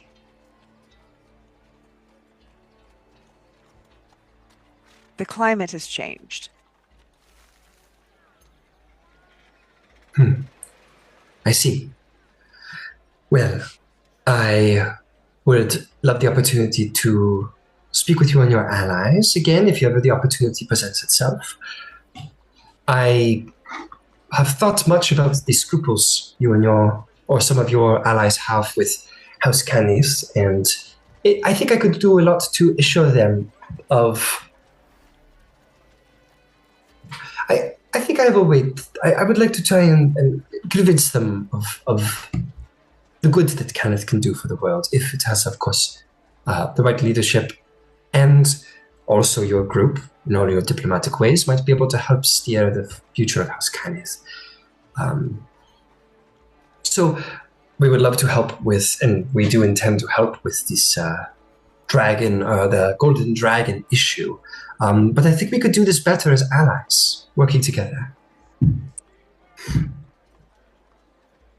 I continue to work. As do I.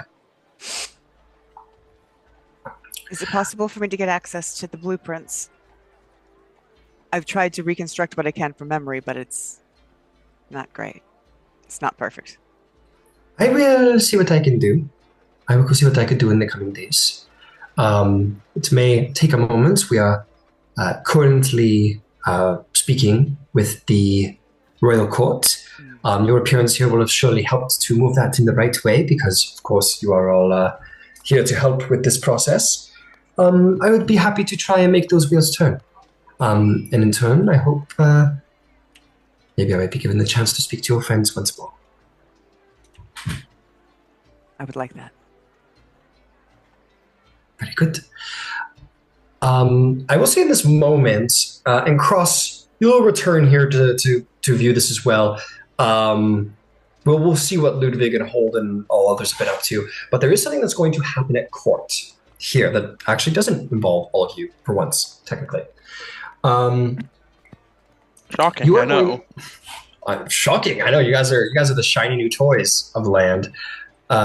So while you're talking to Jorlana, things are cut short as most interesting.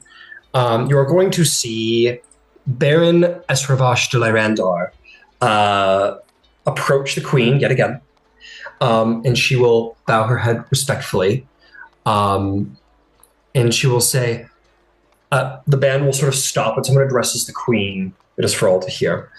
I'm just posting all the handouts so we remember who we're talking about.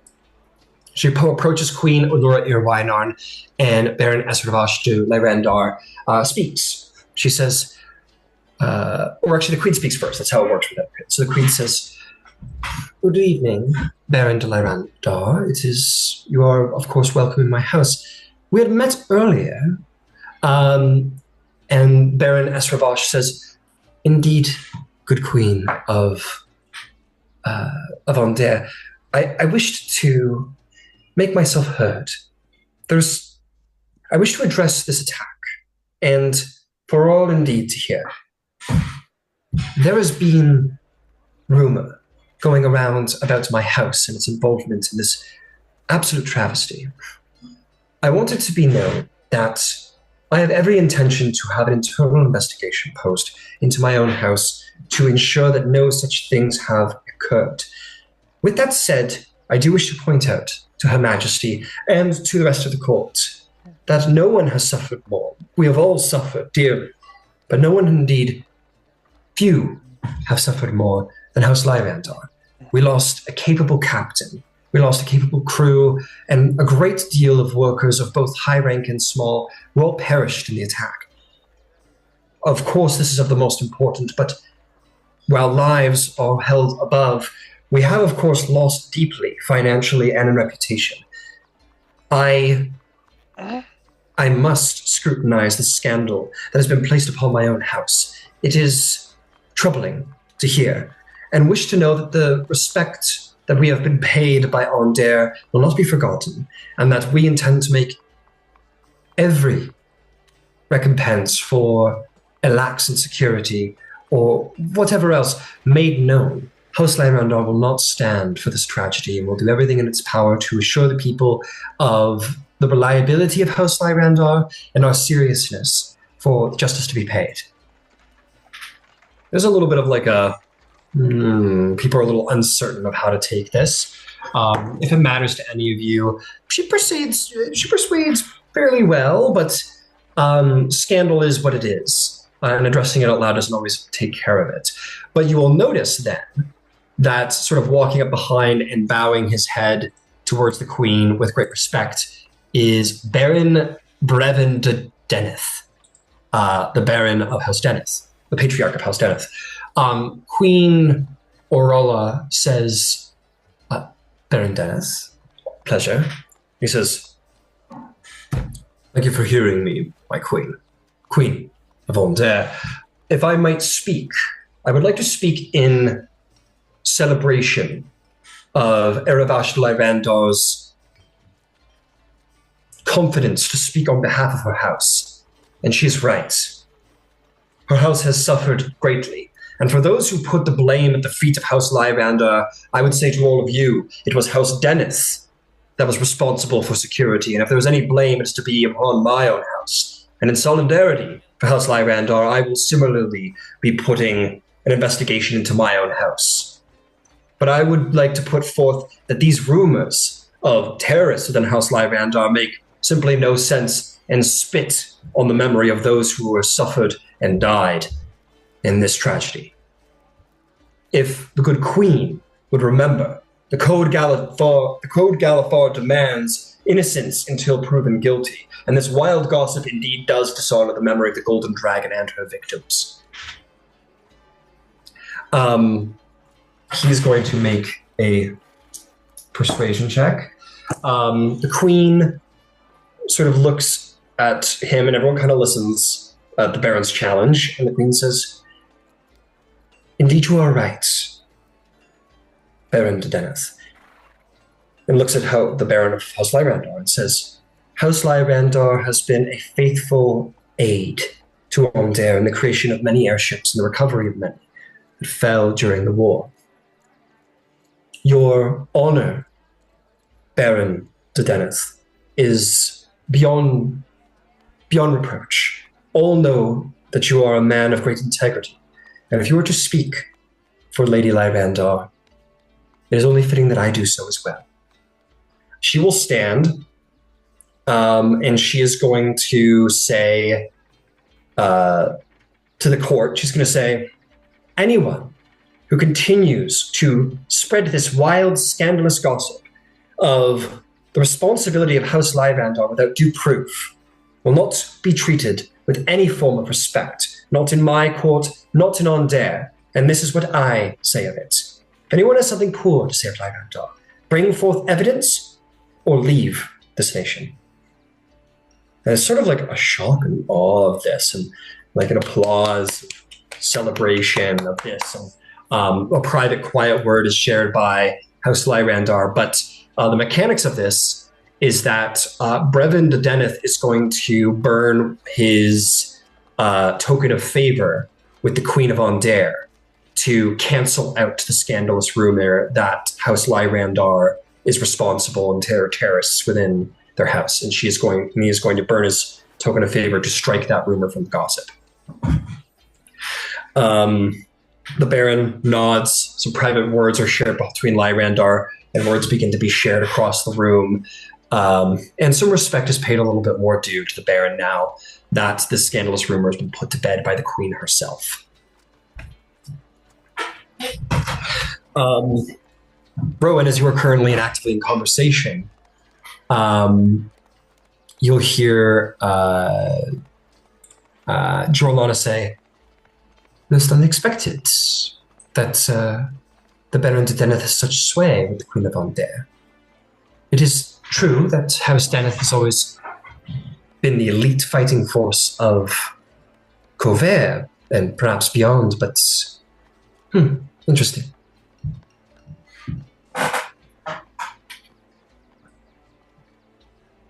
Do you mind if I pay the house respects to Lyrandar?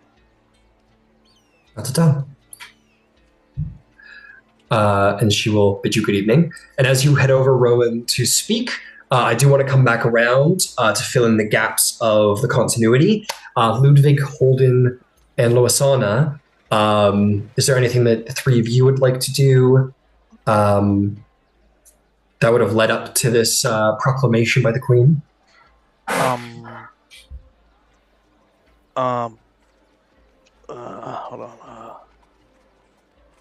on. I think I'll.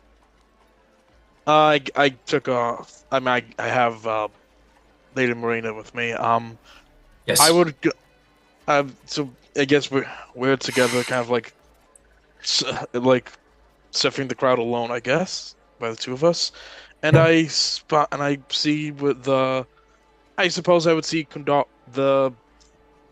the man of House Kundalik, correct? Is that the name correct? Yes. Yeah, the Kundalik. Sorry, the Dwarven House of Warding.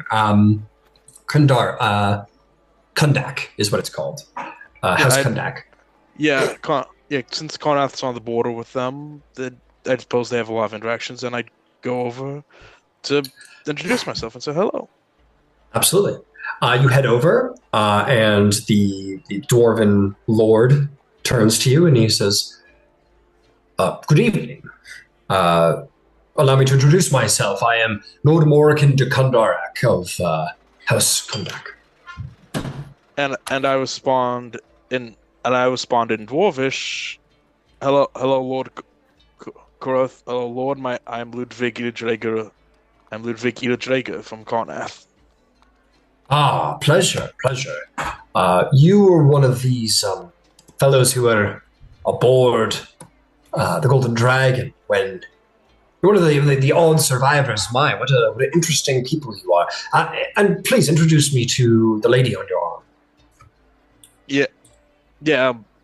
After speaking in perfect Dwarvish, I say, oh yes, Lady Marina. This is the Lord. I'm sorry. What's his name again? Ryan. Handout is up. His name is Morrigan de Kundark. Kundark. Sorry. Lord de Kundark from the Warholds, a neighbor to Connath. Lord Kundark, this is. I introduce Marina, explain she's been a great help to me and others in this chaotic time here on Dare. He will take her hand and give it a little kiss on the knuckle, and she'll say, "Oh, a pleasure to meet you, Baron." And he says, "Lord Morkan de Kandarak, if you don't mind. But for the sake of ease, by all means, Lord Kandarak will do. Lady Madonna." She says, "Of course." He says, "Well, pleasure to meet you. I was speaking with your associate, Ambassador Cross, earlier. But how are you tonight, Lord Eardragger?" I'm doing. I was spotted dwarvish. Like I'm doing as well as I can. Yeah, go ahead. It's Yeah. in and out of dwarvish. Yeah, no worries. You're good. I say in dwarvish. I will admit I'm somewhat lost, and I'm a stranger in a new land. But it's good to see a somewhat familiar face from a border, from a border nation from back home. Well, I imagine this might be a little different for you. I have seen my fair share of Karnath, and it is quite contrary to the frivolities of Aldair. Frivolities, that's certainly the word. Well, you and your allies perhaps should find yourself to Maror Hold. House Kondarik would be happy to host this new budding house that seems to be arriving on the scene. If we found ourselves in the holds themselves, it'd be honest to be your guest, Lord Morkan. Excellent, very good. Well, he says, "Well, why don't you tell me, Mr. Eardragger, what is it that you're looking for in this game of alliances that you've been tossed into? Are you looking for what are you looking for from a house to found yours?" I'm not the only one founding it. There are the four others as well, but reliability is certainly a trait that I would hope a friend would have, and Kundarak is known for its reliability.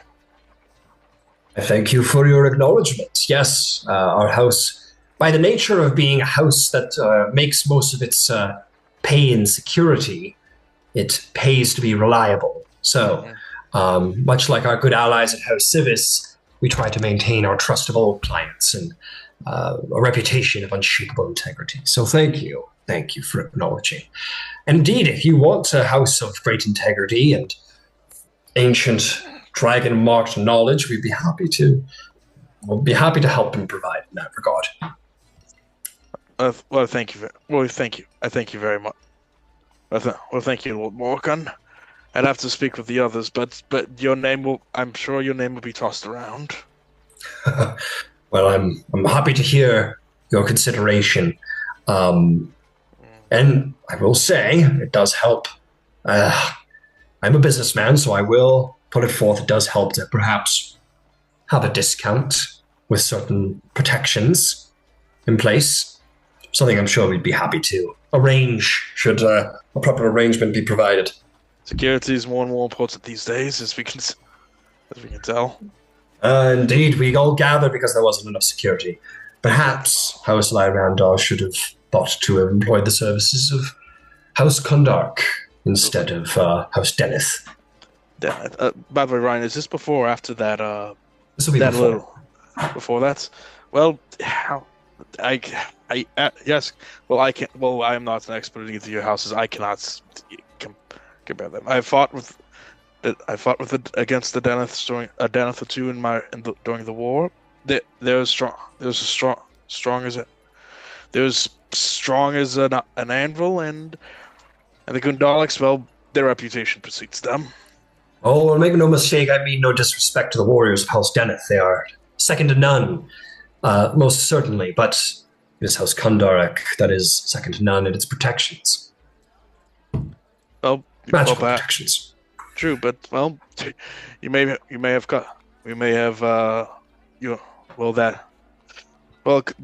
Kundarak may be held in higher regards after what happened. Who knows? Oh. Well, it has been, and we'll say in that moment you hear the proclamation. Okay. Speak of the And devil. speak of the devil. And you and Marina and Moricon will sort of like, oh, that's, I don't know how Stenith had such influence. And there'll be kind of a small talk that gaps and gaps. But we'll flip to another character here. Okay. As it seems you'll probably all be culminating in a moment here. Luisana or Holden, is there anything that the two of you would like to get up to before the proclamation?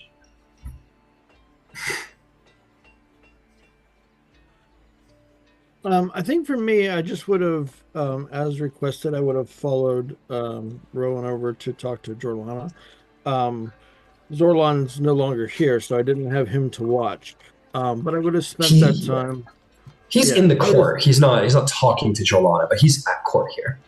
Oh, okay. Well, in that case, I would be watching him. And the rest of the court up to and in through the proclamation. So at this point, Holden's just kind of being quiet and trying to be observant of those little things that might not be immediately obvious in active conversation. Got it. You're looking for little tidbits on the side. Why don't you make me an insight check as you keep your eye out and look at certain things?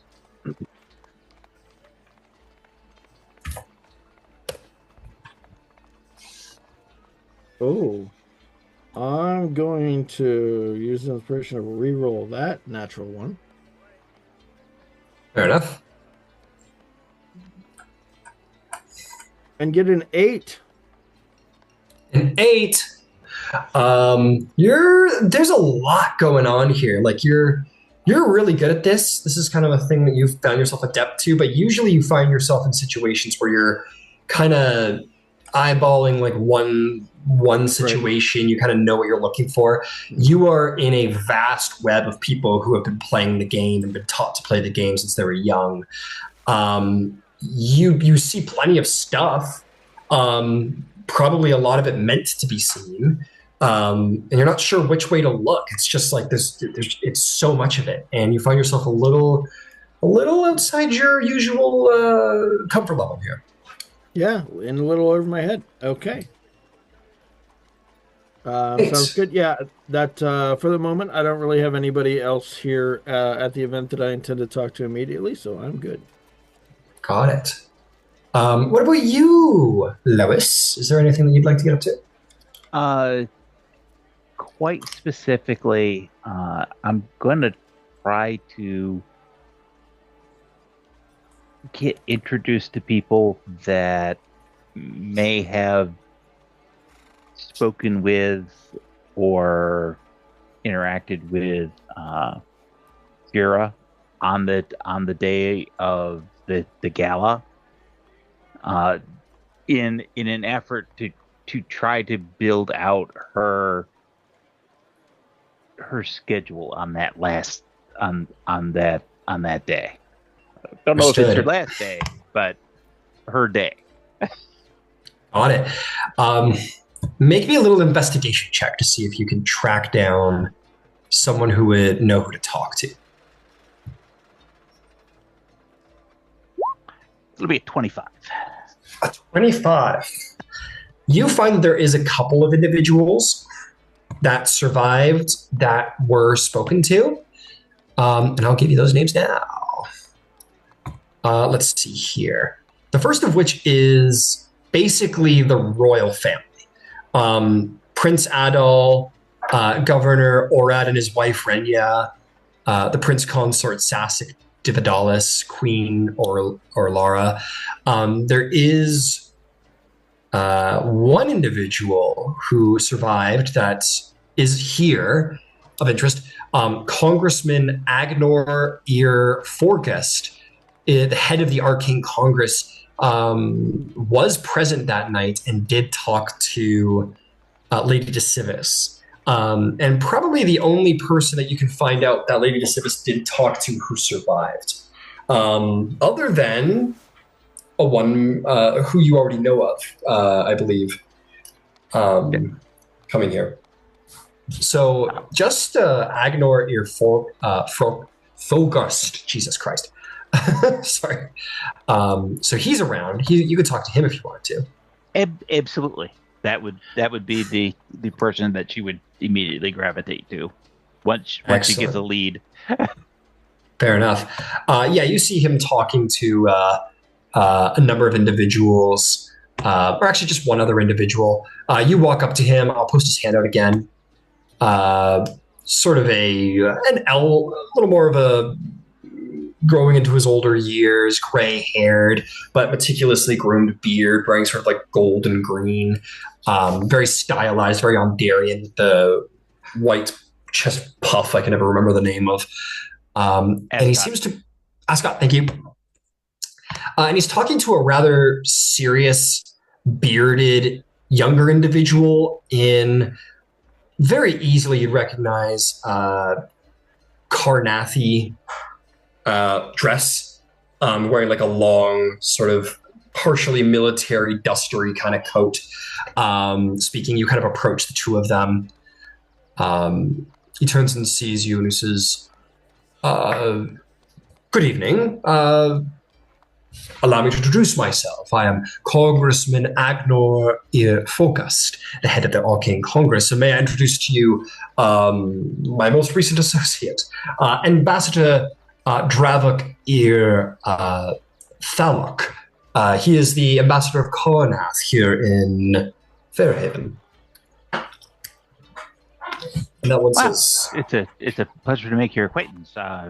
I'm Loisana DeCivis. And he says, a pleasure to meet you. And the ambassador of Karnath says, a pleasure. I understand, Congressman, that you had an opportunity to speak with Jera on the day of the tragedy. I'm in the process of trying to understand what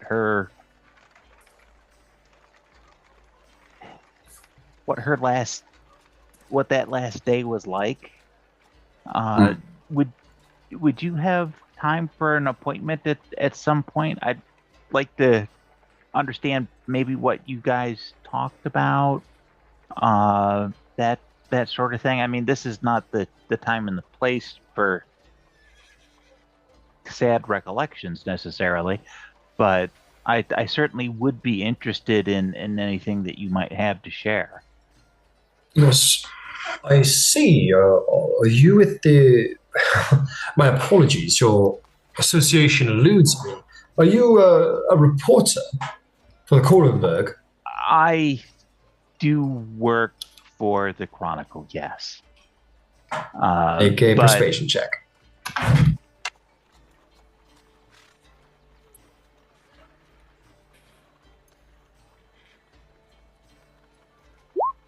$15. Whoops, sorry. 15.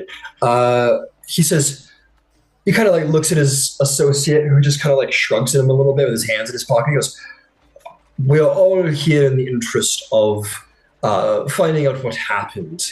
And the best way to do that is to share information. By all means, yes, let us set up an appointment. Perhaps you might pay a visit to our Arcanix. I absolutely will be doing that. I'm going to be staying as a guest of Rowan de Kenneth.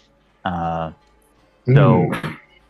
I can I'll make an appointment with your folks probably tomorrow after I get myself settled in. We just arrived today.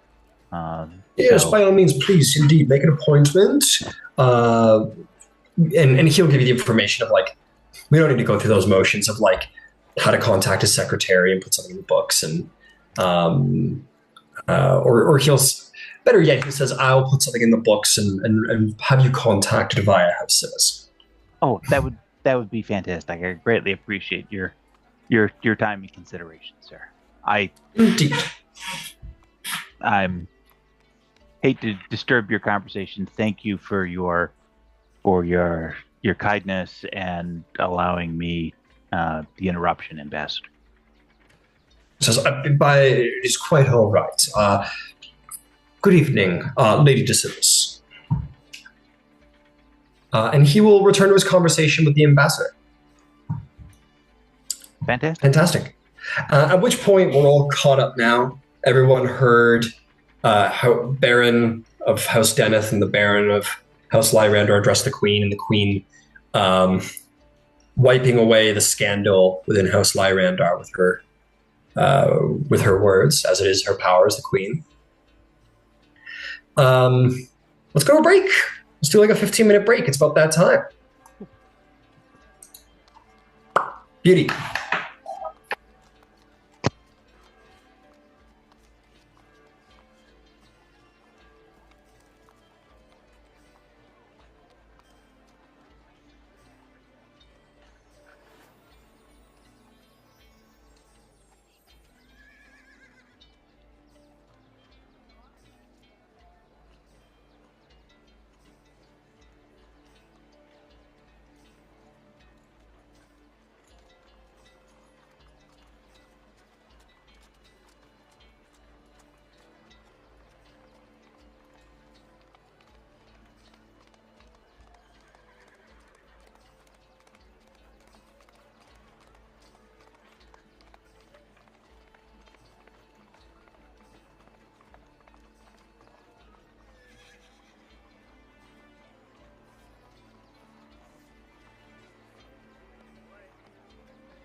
and turn back to the court.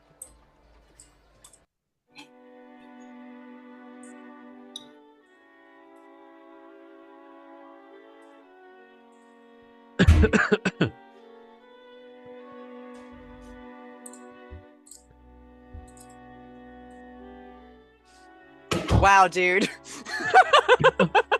Wow.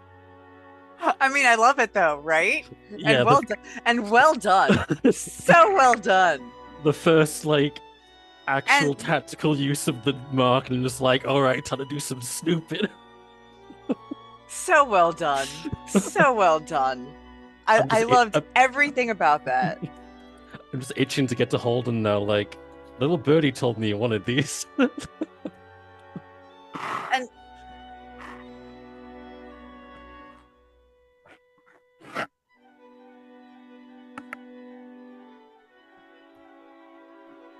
And also that they had to burn a token on the reputation. That was sexy. Yeah, I'm not gonna lie. That was. Well, keep in mind, it was Deneth who did it for Lyrandar. Yeah. Oh, Which is that's interesting. telling. He is reputed to the head of House Deneth is his reputation tag, like he's well known in society for being an honorable man. So For being what? for being an honorable man. Oh yeah. All right. Cool. Yeah, real. That's like his one reputation tag. He's honorable. That's what everyone knows him for. I was not expecting when it was like, when they really lay it on thick with that, and anyone who dares to spread such rumors should leave the nation. I'm just saying, like, is Cross going to walk in at this exact moment? They'll be like, and the one who spread those rumors is Cross. Get out, Oh, man. leave, Be gone! No, be no. gone, you gossip. So, remind me, Deneth, their guards did security for the Golden Dragon. So they're They do also security for like all the most important people. They do security for all the royal families, even a lot of the barons of the other Dragonmarked houses. They do the best security. They have the most elite security force in Corvair. okay, And the largest okay, mercenary force in Corvair as well. Okay, I just noticed that because I thought if they were more, maybe there's something to save better for in game. Sure. Yeah, there's much to discuss. Discuss words. Okay. Let us begin. So I've only got a handful. I've got a handful of things that I have on my plate. People who want to talk to all of you. But is there anyone now that, in the aftermath of this House Deneth Queen Lyrandar nonsense? Yes, Rowan. Yeah. So literally, that was what Rowan was asking Jorlana to do, was for her permission to greet Lyrandar on behalf of House Cannith. And so that is what she's going to do.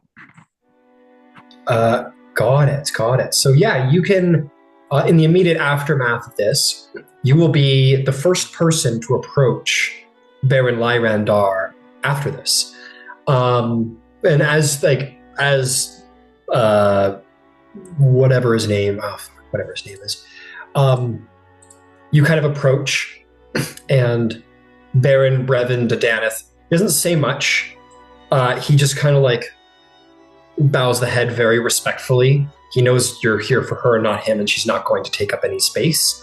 And he just kind of puts his hand very formally on the hilt of his sword and gives you that space to have a conversation with her. A quick reminder of what she's wearing. Yeah. That Rowan is dressed in that very, very formal but very almost severe black and white silhouette mourning, with the hat that has the crinoline over her face. So that's the energy she's walking into this with. Understood. As Baron Deneth goes to step away, she'll say, "Please stay." Say, very well. My apologies. And as Rowan bows respectfully to both. She'll say, "We haven't met. I'm Rowan de Cannith. And I asked the Baroness her leave to greet you on behalf of House Cannith. I hope you don't mind. I wanted to extend the condolences of House Cannith to you, Baron, for your loss, and also my personal condolences. House Cannith also lost our High Seneschal, who is my uncle." She'll say, "I'm very sorry to hear that."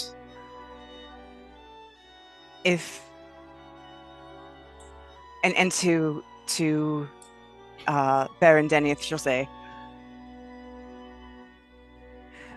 she's actually going to look around. How is it a situation where everybody in the world is watching them, or have people kind of gone to do their thing? This has certainly been a spectacle, and there was a bit of like a jibber jabber gab gab. And you took the opportunity to be first. Okay. And now people are kind of returning back to general conversation, but you guys are clearly still a spotlight. She'll just lean into the Baron and say, "I owe my life in Dargo to Alex de Dennyth. Nothing could impugn the honor of your house." And we'll stand back just a little bit more and say, "If I may be candid, I have come to extend the resources of our house. We are all looking for the same people. But an implosion of that magnitude, someone made something. And anything that can be made, Cannith can unmake. And if we find out what it was, that's going to narrow down the suspect list a whole lot. Can we work together?" This is why most of us have come.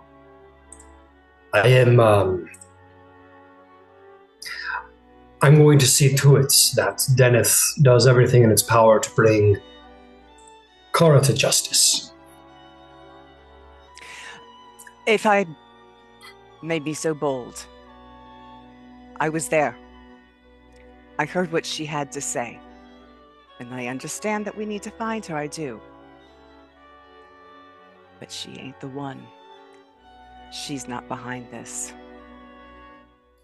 She lacks. She was duped.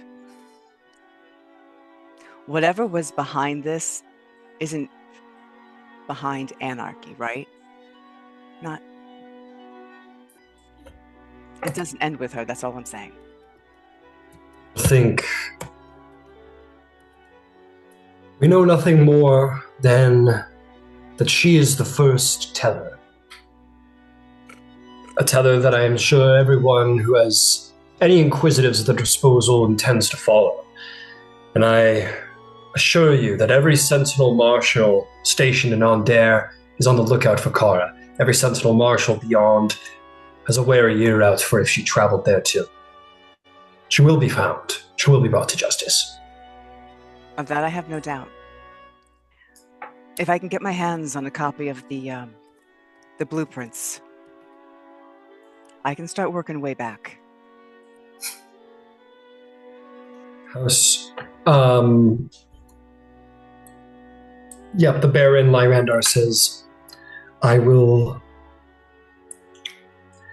all here to try and figure out what happened. If House Cannith wishes to work with House Lyrandar to figure out what has happened, I'll speak to the Queen, speak to Lady Jorlana. We'll ensure that these are brought to light. I don't need my personal copy either. I'm happy to work under guard. I'll leave that to the discretion of Ondair. They are taking personal jurisdiction for what happened. So I will leave it within their hands of what they would like to do with it past that. But be assured, I'll do everything I can to make sure that these are brought to light as quickly as possible. Thank you. And she will bow a little bit to each of them, and we'll step back.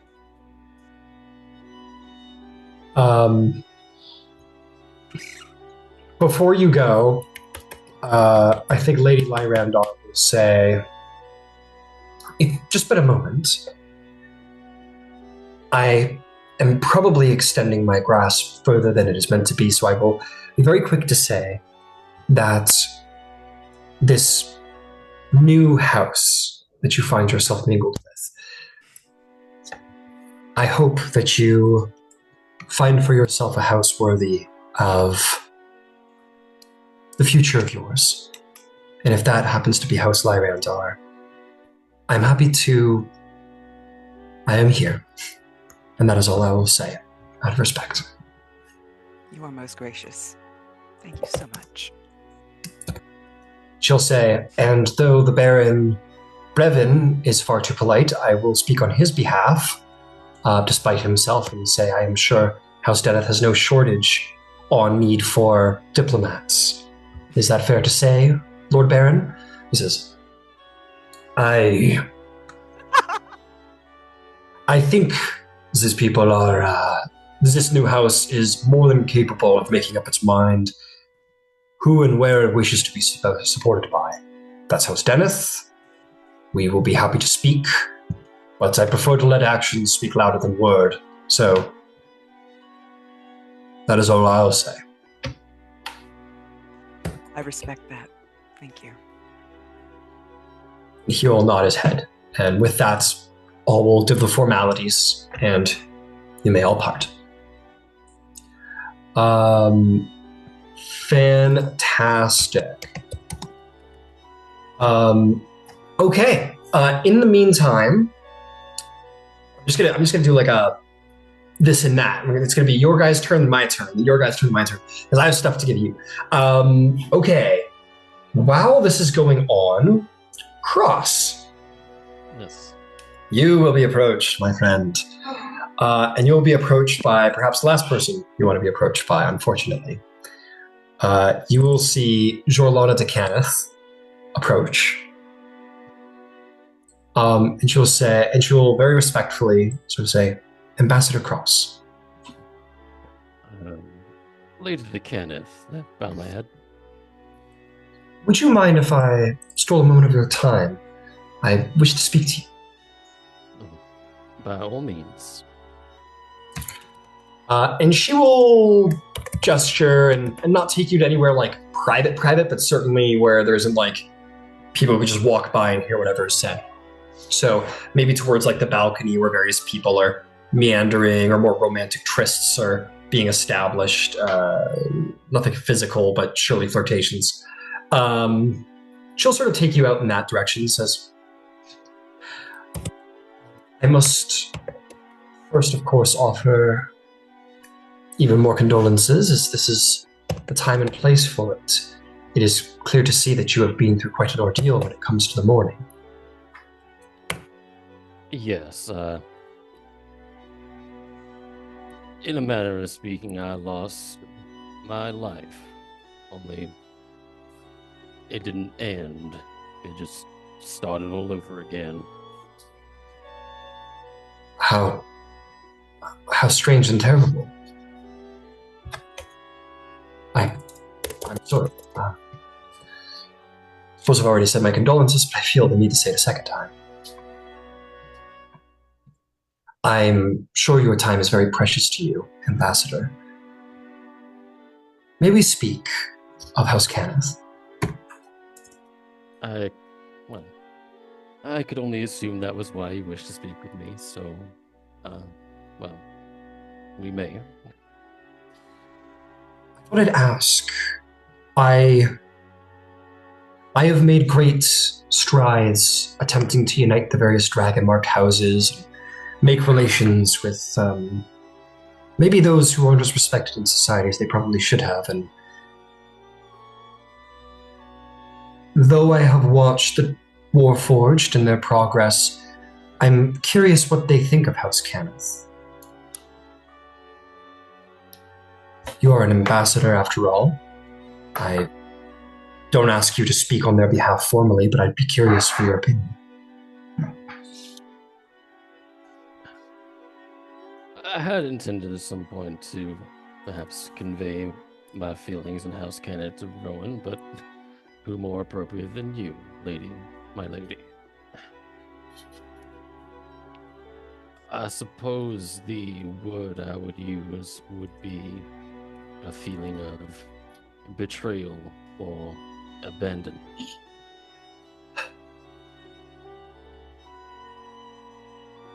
That's a shame. She looks genuine in that, as far as you can tell.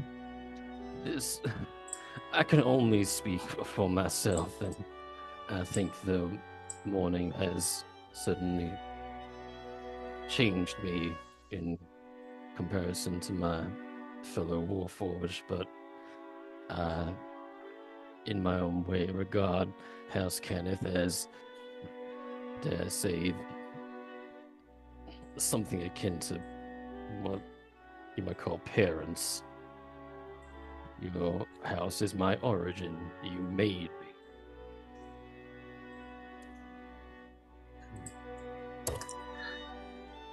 That is fair. I can understand with the Treaty of Thronehold that there was a goal to grant the Warforged the same freedoms that all other citizens in Corvair hold, but we weren't built for that. We're not designed for free autonomy, and I can only speak from my experience, but when I was released from servitude, I and many others of my kind simply wandered aimlessly. There was you, all of you, not just your house, but all of the existing races and houses and factions, what have you, had made this world the way it is, and in comparison, we as Warforged are only the newest denizens to enter it, and there was no preparing for that for any of us.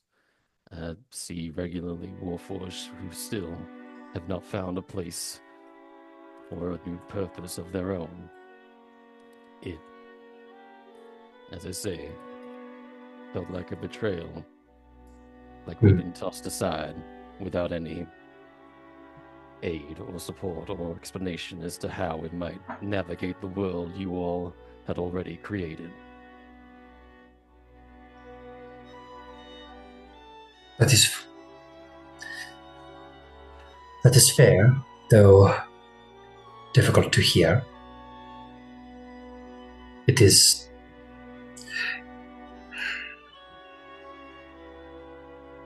fair. What, if I may ask, would you wish House Kenneth did when the Treaty of Thronehold was signed, or what would you wish that it did now? I wasn't there, so you may have to tell me, but I guess it perhaps would have been, at least from my perspective, it feels like that House Kenneth turned away from us and washed their hands of us rather than fought for us.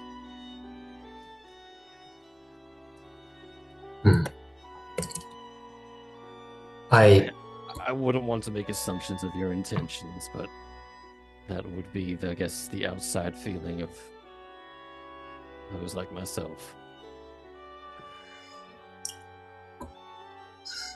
I understand. And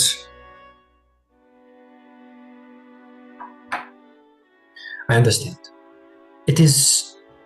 I do not stand here to try and defend House Kenneth, but only to understand. And perhaps tell you what I have envisioned for the future of House Kenneth. You are a diplomat, and I will not mince words. I'm sure you understand that you and your new house have great influence already, and that influence will only grow. I wish to become the matriarch of House Canis in its whole, and the founding of a new house would serve me quite well to that end. But I do not wish this because I am the most closely related to the previous patriarch. I wish this because I think my competitors are. I don't agree with them. There's Kenneth East, which is far too in the ways of the Carnathi. The Carnathi are a war people. If House Kenneth were to rejoin with them, perhaps more war machines would be created. Perhaps war might return to the view and the preview of Kenneth. And then there is Merrick's to the south, who is considered to be the great scion of Warforged creation and upgrading. And I disdain his pet projects.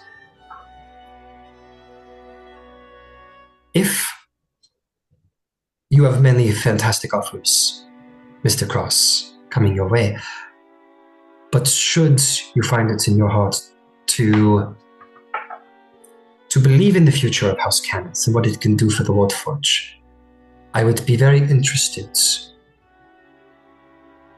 to learn from you and possibly even help your people. You called our house the parenting house of the Warforge, which I think is not.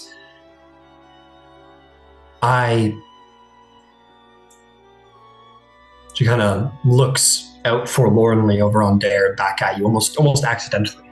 Just, I can't speak to being a parent specifically, but I do understand that parents do not always parent well.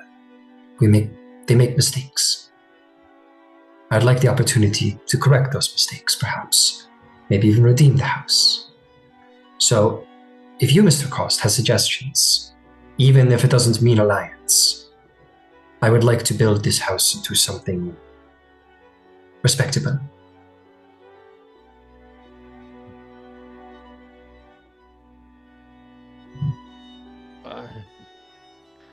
I won't lie and say that this isn't. This is a wound that cuts deeper than perhaps even the physical wounds I bear. So, I don't hold any ill will towards you personally, my lady.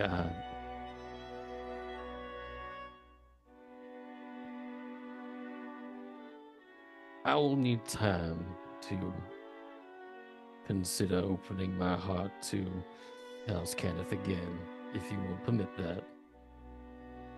You need no permission from me. But I thank you for your time, and I shall return it to you. But thank you. Thank you for taking the time to hear me out. Warforged don't.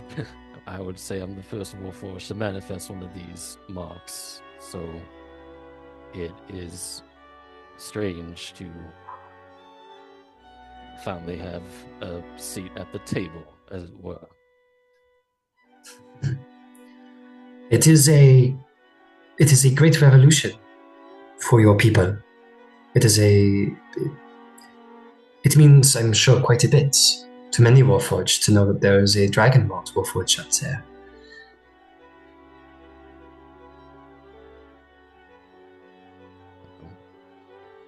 We'll endeavor not to let them down. Thank you again for taking the time to talk. And she'll nod her head to you, and I imagined her almost having leaned against the rail, talking to you, but very directly, like her back against the rail, kind of like looking at you directly, and kind of nods her head and stands up from the rail, and we'll find our way back to the ball. She will take no more of your time and lead you to your privacy. Cross kind of stay kind of by the rail, and Was their wolf voice kind of hard to read their face, but like the flickering red eye and a bit of mist kind of pouring out? No. Okay. All right. That was my errand for all of you, so to speak. Who else? Who else has stuff they'd like to do this evening as it begins to grow later? We'll probably have enough time to make one more round, including this one, around the table, maybe a couple final things, and then that'll be that. I'll make a quick thing real fast. Sure. If I can, I would try to find the Cornathi ambassador. Yes, no issue there. You're pointed in the right direction by whoever you might bump into. And indeed, you find yourself approaching Ambassador Dravik Ir Dalek, handout posted. You approach him. He gives you a very sort of stern hello. Ambassador Ir Dalek. Melody Dvega, it is a pleasure to speak to you. It's a pleasure to speak with you, Sue. This is my friend. This is also Lady. I introduced Marina again, like great friend. Yada yada Lady yada. Marina Damadani, yada yada yada.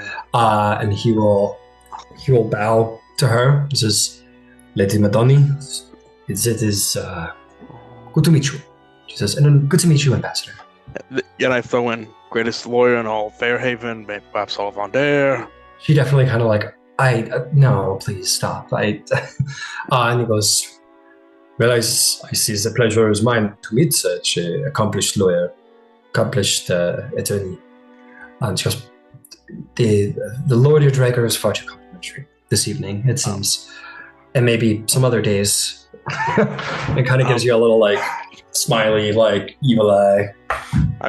I just look down, just smile, but a small grin. Ambassador Thithak, I wanted to speak with you for a moment for two things. Yes, of course.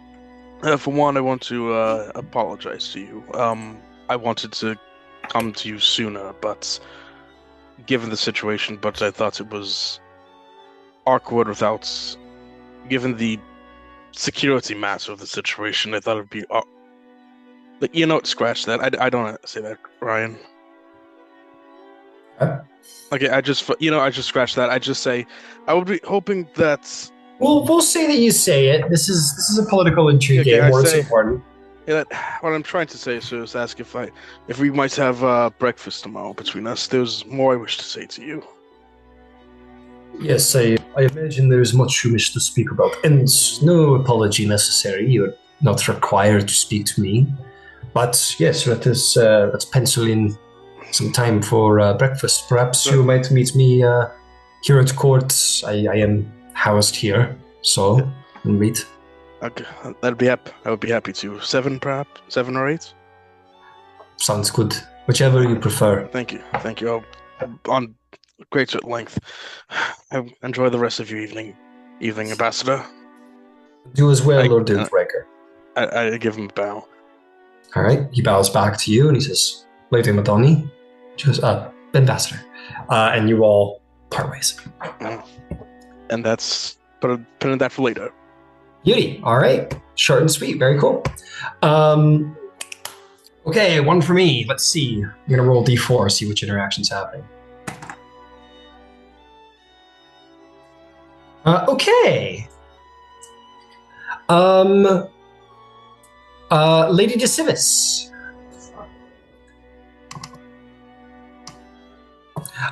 You will be once more approached by the doyen of your house, Lissy, I guess is her name. Lissy? We're going to say Lissy. Doyen Lissy Lyramin DeCivis. So Doyen DeCivis. She says, I can't do a Boston accent. I need at least a week to figure that one out. But she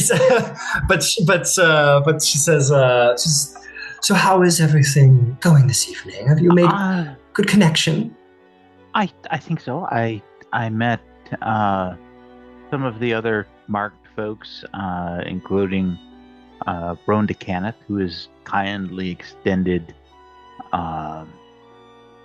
lodgings which I will take leverage with. And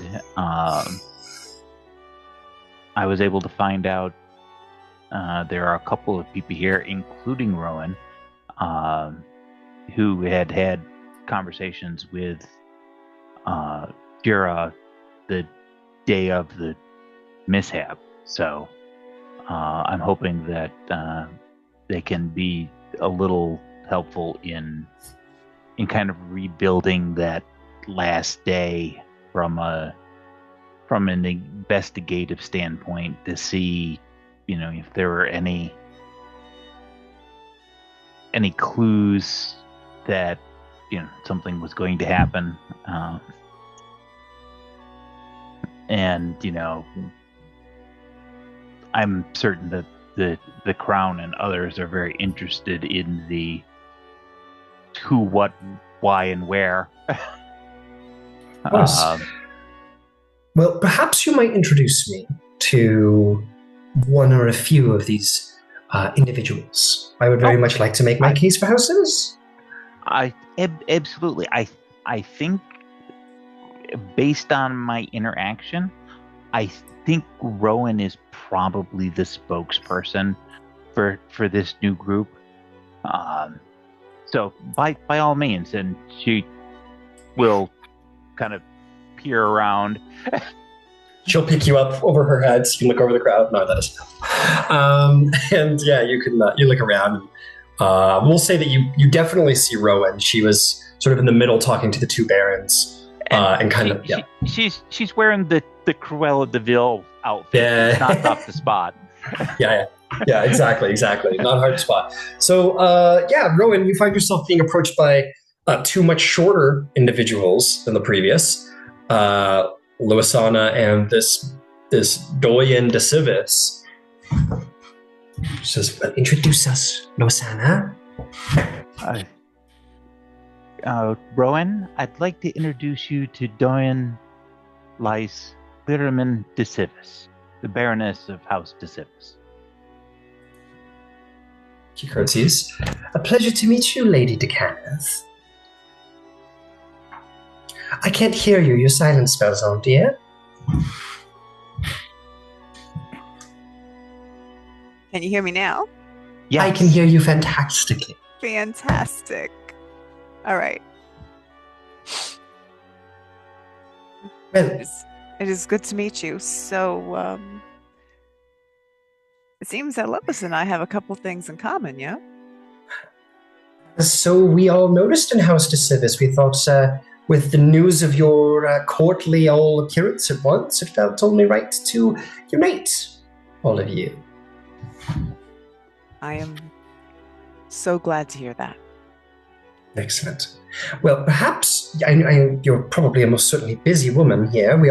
I think we all know the real purpose of this little get-together here. The Golden Dragon tragedy being what it is, I'm sure that everyone here is much more excited to see the shiny new mark. Perhaps you might walk with me and Luisana. I'd like to make my case for House de Civis. And Rowan will immediately start walking after her. Beautiful. She says, have you ever been to Zilago, Lady de Kenneth? I have not. Not yet. Have you spent much time around the gnomes? I have not. Oh. Well, perhaps, Luisana, I'm sure you would have much more fun than me describing what we gnomes get about in our country.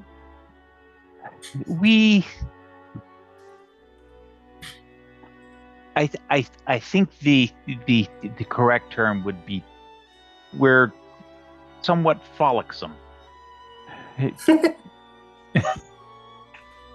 In that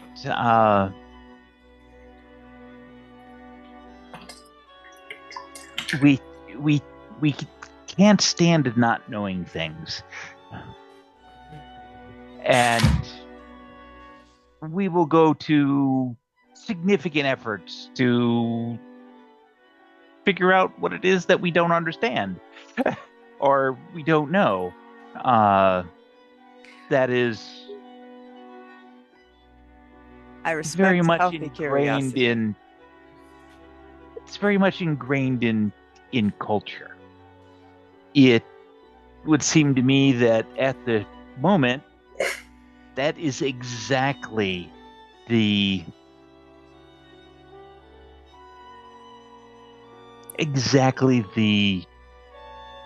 conundrum that the Newmark and the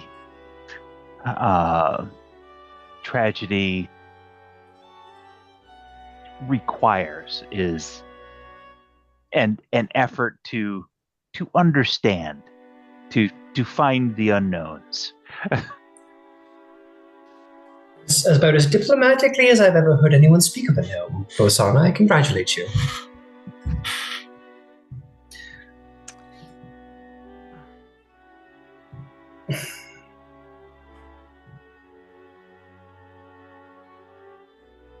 I am very interested in finding out what happened and who is behind it.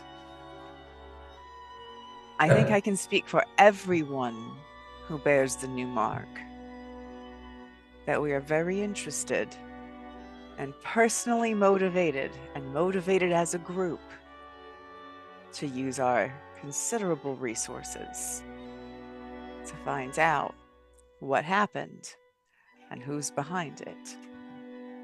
And we would absolutely welcome whatever assistance or guidance or wisdom House Civis has to offer.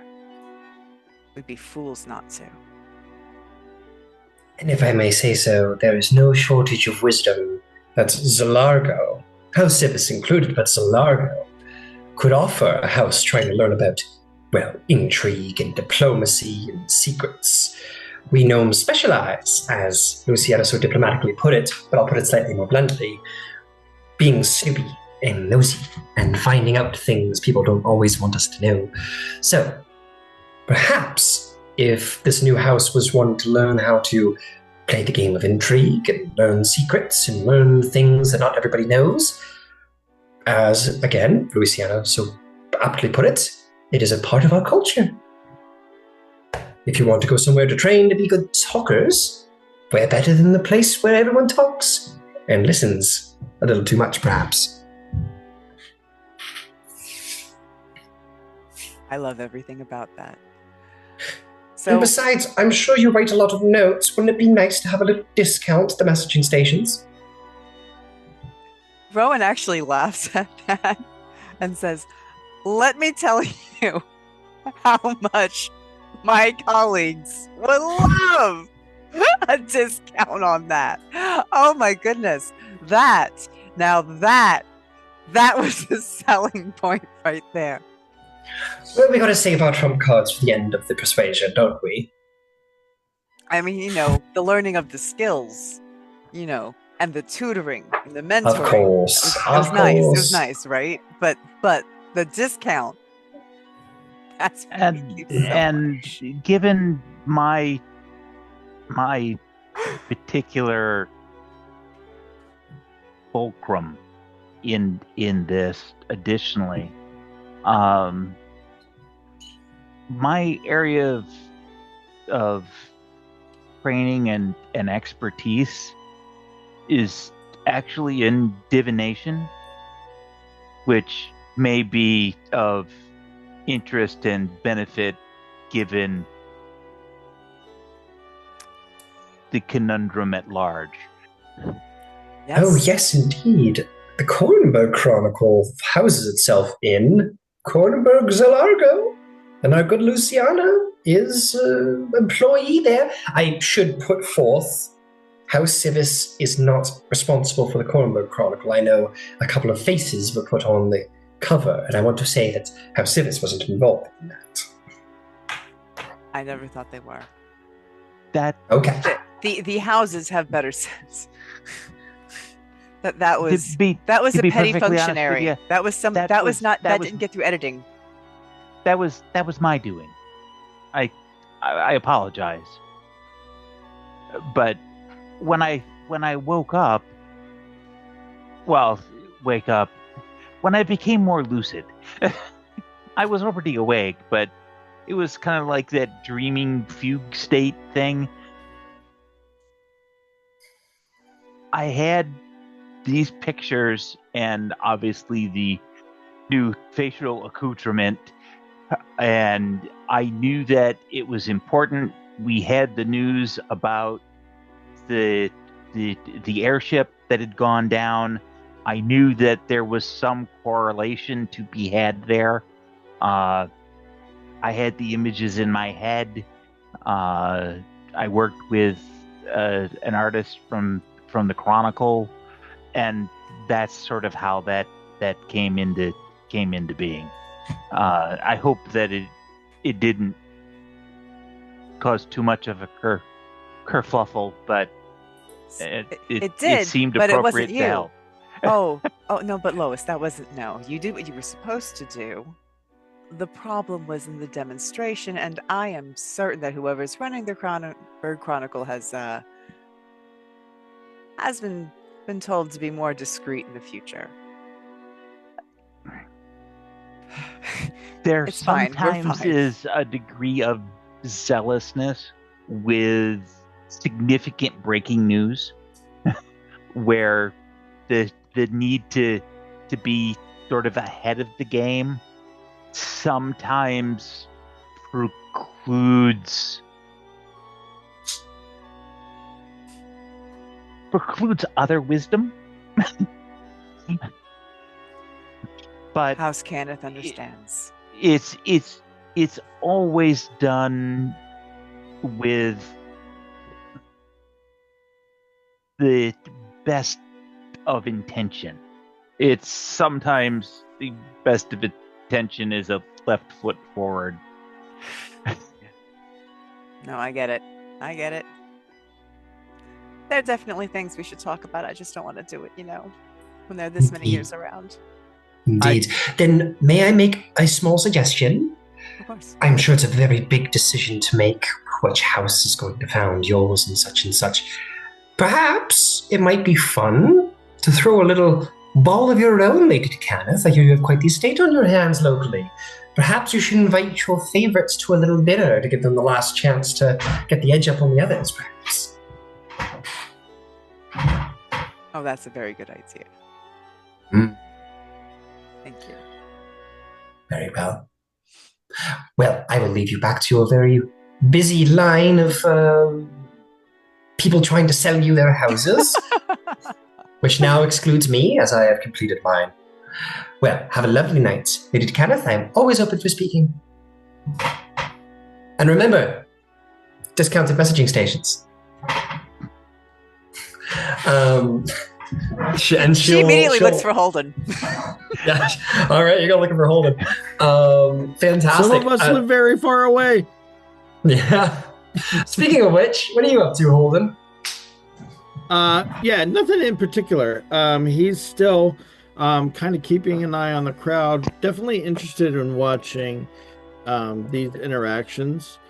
So I would say probably kind of, hanging a few feet off, sort of sitting in the middle of the crowd, but not necessarily making an effort to directly engage with anybody, although he certainly wouldn't, avoid anyone. But more just kind of eavesdropping, essentially. Fantastic. Continuing to eavesdrop, why don't we have a renewed insight check as you continue to try and, watch the circuit? Oh, that one's better. It was almost terrible, but it's a 19. 19. You see a lot of stuff. Okay, let me give you. What was the total again? 19 was 19. Dirty 19. 19. All right, I'll give you two essential things that you see that are most interesting. What could I tell you as you're looking around, keeping an eye out? No, none of you are important. What about you? Nope, don't care about you. Okay. Okay. Sorry, I'm trying to look at my little intrigues here. Oh, that's right. Huh. He would be kind of standing, somewhat in the, certainly not off to the side, not trying to be a wallflower. He would be somewhat in the middle of the room, sipping Mhm. champagne, looking like pleasant and like he's enjoying himself, not like he doesn't want to be there. Got it. Okay. You at some point hear, because you've been doing this for a little bit, kind of keeping an ear out. So at some point you hear the herald say, now introducing Baron Quanti du Orion. And you're going to see this, the Baron of House Orion sort of enter bearing the symbol of his house, the unicorn. He's in he's not dressed like everybody else here. He looks very formally and finely dressed, but you're not sure which country, but perhaps for another one, maybe Brayland, perhaps, considering the crimson. But he's wearing like a high collared sort of doublet, which isn't very Ondarian. He's very well put together, but there is an element of him that's very kind of like a little wiry, like a little more energetic. He like sort of enters the room, kind of like takes a sigh, like looks around, sees somebody, and kind of like walks up. He isn't casual around the room like most people. He doesn't move very slowly like most. And he kind of moves with a certain energeticness. When he like talks to people and like hears from them. And you kind of hear the words sort of floating around about House Orion, or at least the Baron Orion. I say, oh, the Baron Orion, he's always on the move. He's like, and they go, yes, I hear he's trying to secure funds for the lightning rail to be reestablished across Syria, and he's petitioning the Queen for more money. And you'll say, well, that's quite difficult considering Lyrander's fallen behind. Perhaps he's here right now because he feels weakness in Lyrander. And you essentially learn that like they're strapped for cash, and the lightning rail's basically been cut in half because of the mourning.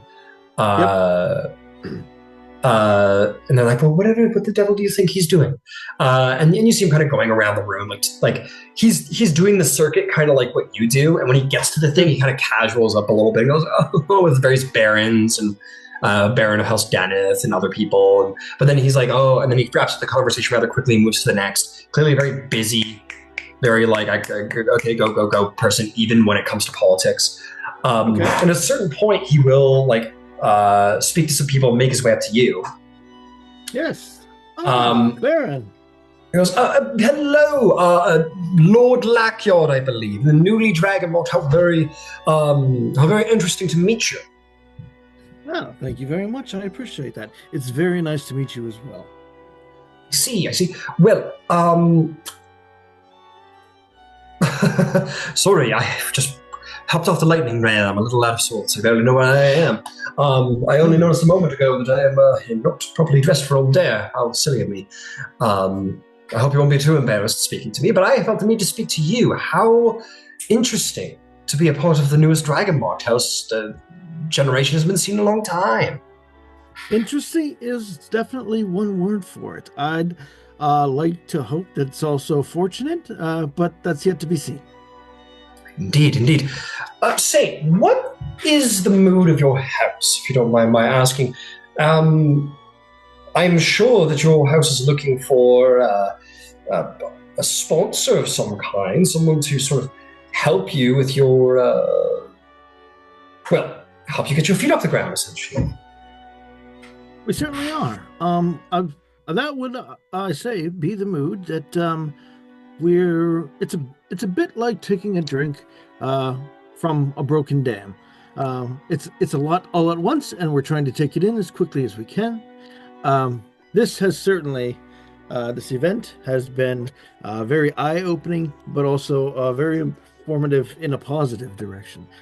So yes, we are trying to gather what helpful information we can from the more informed and more well-equipped folks available. I see. Well, perhaps I might be able to make your situation a little easier for yourself. And he'll kind of like walk with you along the way. He also has like a cane, by the way. Like for sure has like one of those like, I'm a cool noble cane. Like I don't need it, but it's fun. Right. And it's he got kind of like a nice head on it. Like a Yeah, nice it's got like handle on it, a ruby head or something on Right. that. Yeah, exactly. Begins to walk down and he goes, so let me perhaps make your life a little easier. House Orion would be absolutely excited to put its hat in to support the new Dragon Marked house. Now, there's much that we have to provide. If you're looking for experience in the diplomatic side of things, House Orion would certainly have plenty to throw your way if you are looking for such aid. And more than that, of course, the standard patriarchal,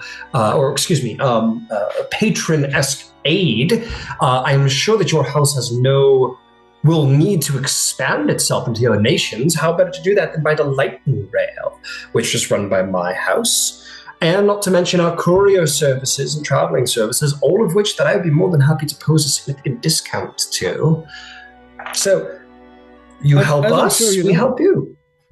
Yes, certainly. I can definitely see the benefit to both parties. As I'm sure you know, as you seem to know me, there are a number of us are from a number of different areas. Unlike I'm sure some of the other houses, they're probably started a little bit more locally.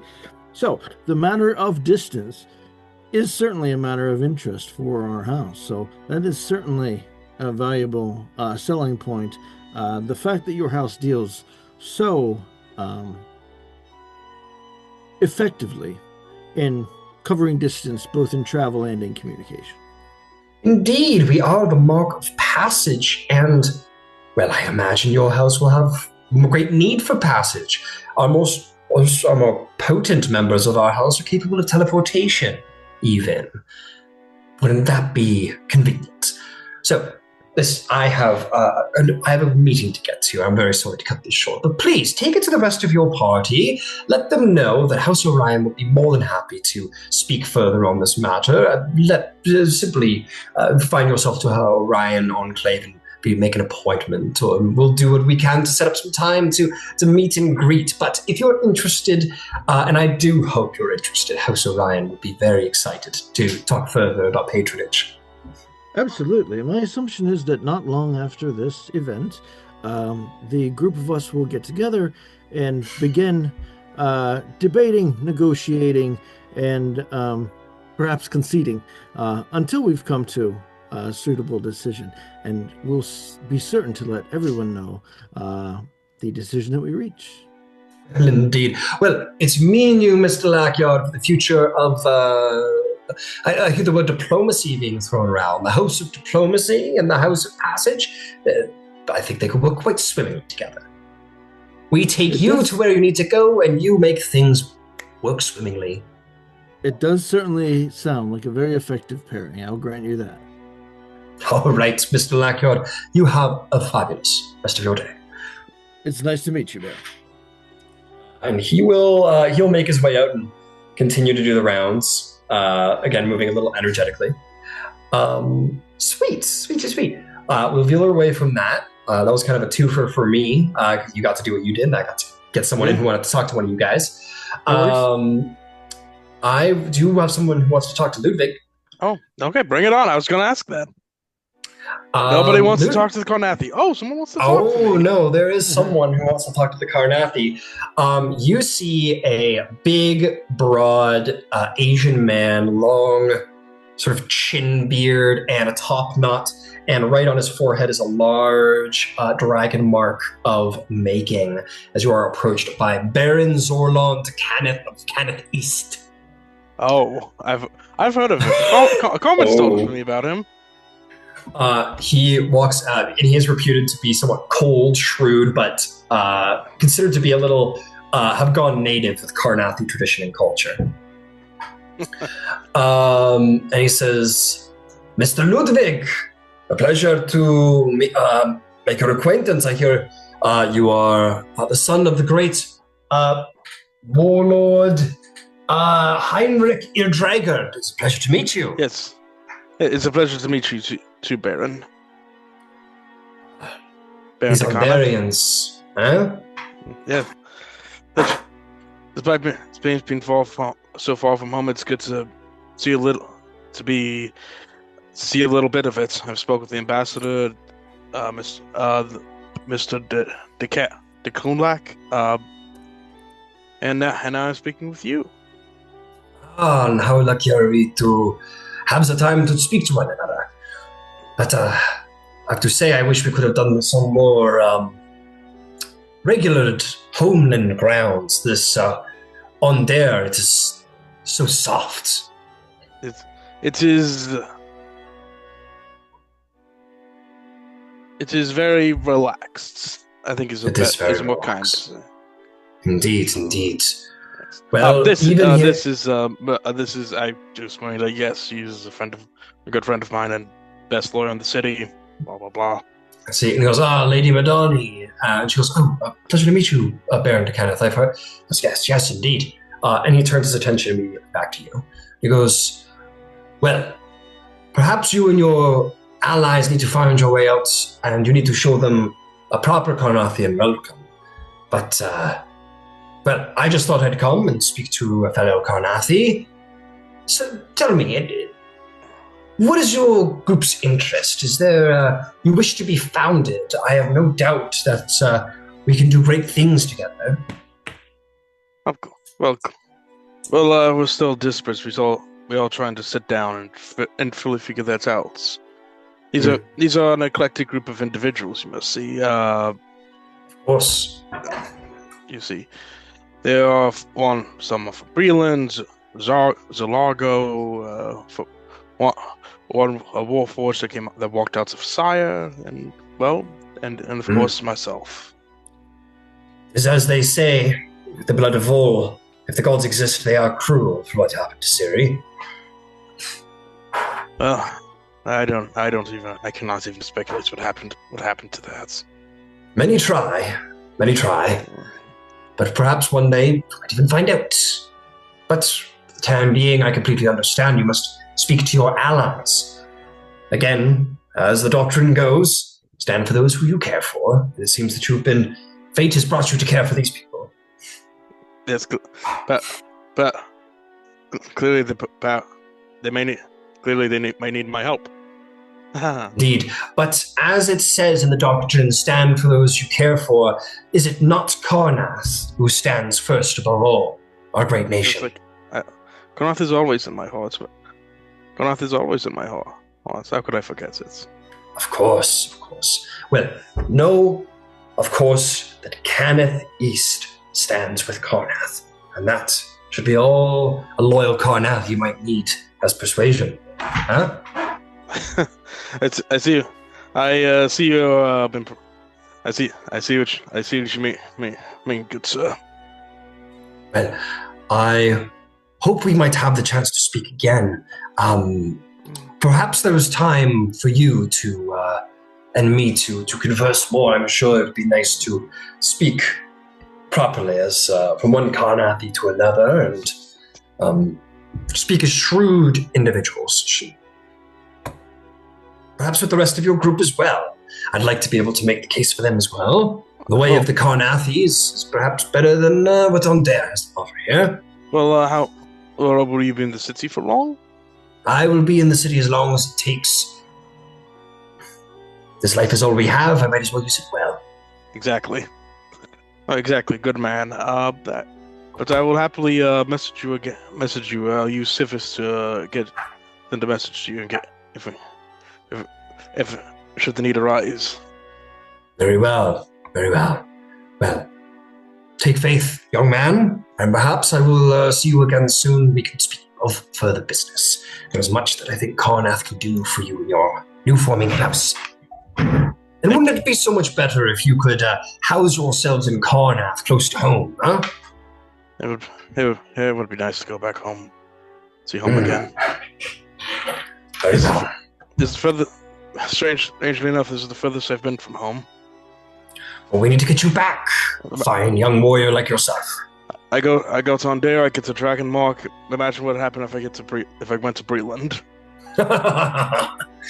Oh, if you went to Breland, perhaps you'd be returning with a pet dragon or bear, more likely, huh? Feels like riding a dragon, it would be cheaper than riding the lightning reel all the time. Perhaps. Yeah. Well, we'll have a very good evening, Lord Cannith. And you as well, Lord Edrega. And he will give you like a traditional Cardathi military salute per As your will I. background as a soldier. And he will leave you be. To which Lady Madani will say, "Well, he's very proud of himself." Yeah. My people can be somewhat. He's adopted, I'd say, but and I'm whispering this to her. Yeah. He's somewhat adopted, but my people can be I'll admit, my people can be somewhat blunt. So I'm sorry if he came across as rude. It's okay. Today's about you and your friends. I hope that sounds like they're becoming partners, companions, allies. I don't know if friends, but I don't know what to say. I'm happy to but today may be about us, but we're happy to help those along too. I hope you enjoyed boosting your own name today. I think what you mean to say is you hope I enjoyed you boosting my name today to everyone we met. I didn't know better, Mr. or Ludwig, that you were, I don't know, trying to sponsor me in the end. I fully believe in repaying people I owe a debt to. I understand it was pro bono, but it was a matter of honor for me. Just a matter of honor. Yeah. Yes, it's a matter of honor. What do you mean? No, I appreciate that. Yes, exactly. You're an honorable man, and I appreciate that.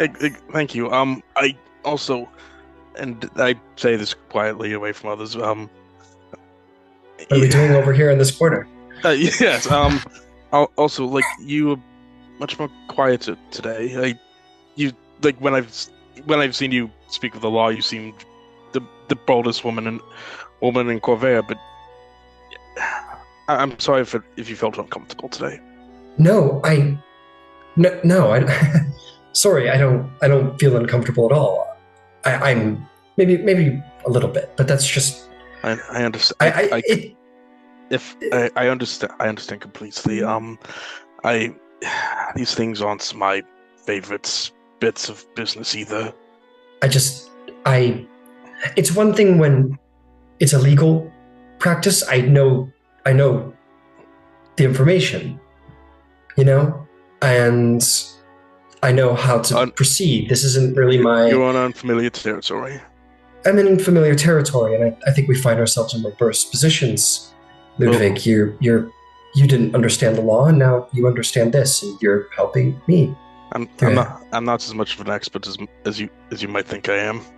Well, you seem it. You seem to carry yourself with great respect. And you carry yourself with dignity and grace. Yes. Yeah. Yes, that's it. And knowledge and you did very well today. Thank you. Thank you. You did magnificently as well. Did you want to join the others, I suppose? And sure. Yeah. Let's go join your. Yeah. Let's go join the others. Sure. Yeah. Yes. Of course. Yes. You hear someone in the background go, "Hey, you should make out." Nah, I'm kidding. That doesn't happen. His head would turn ruby red if that happened. No, that doesn't happen. That definitely does not happen. But yeah, she continues to take your arm and follow you back towards the group. She's taking my arm. Did she do? She's had your arm, buddy. She's had your arm the whole night. Oh yes, of course. It's traditionally, of course. Yeah. Yeah, you're supposed to do that, of course. Yeah. I love how all the peanut galleries just typing on. Yeah, in the comment section. Is there anyone else who had? I have one. I think I got one last thing that I need to hand all of you guys. One last event to hand all of you. But is there anything that you guys have to do before I do that, or is there anyone other individual conversations? No. I'd only want a chance to talk to, just to say to Holden that I want to speak with him after we're finished here. Very good. Oh, Very good. certainly, absolutely. Okay. To wrap things up, yeah, I think, Rowan, you find your arm getting linked once more, and lo and behold, Inara de Fjarlin has made herself known to you once more. And she says, "Good evening, Rowan. Nara. Why don't you introduce me to another one of your friends? I rather liked Holden."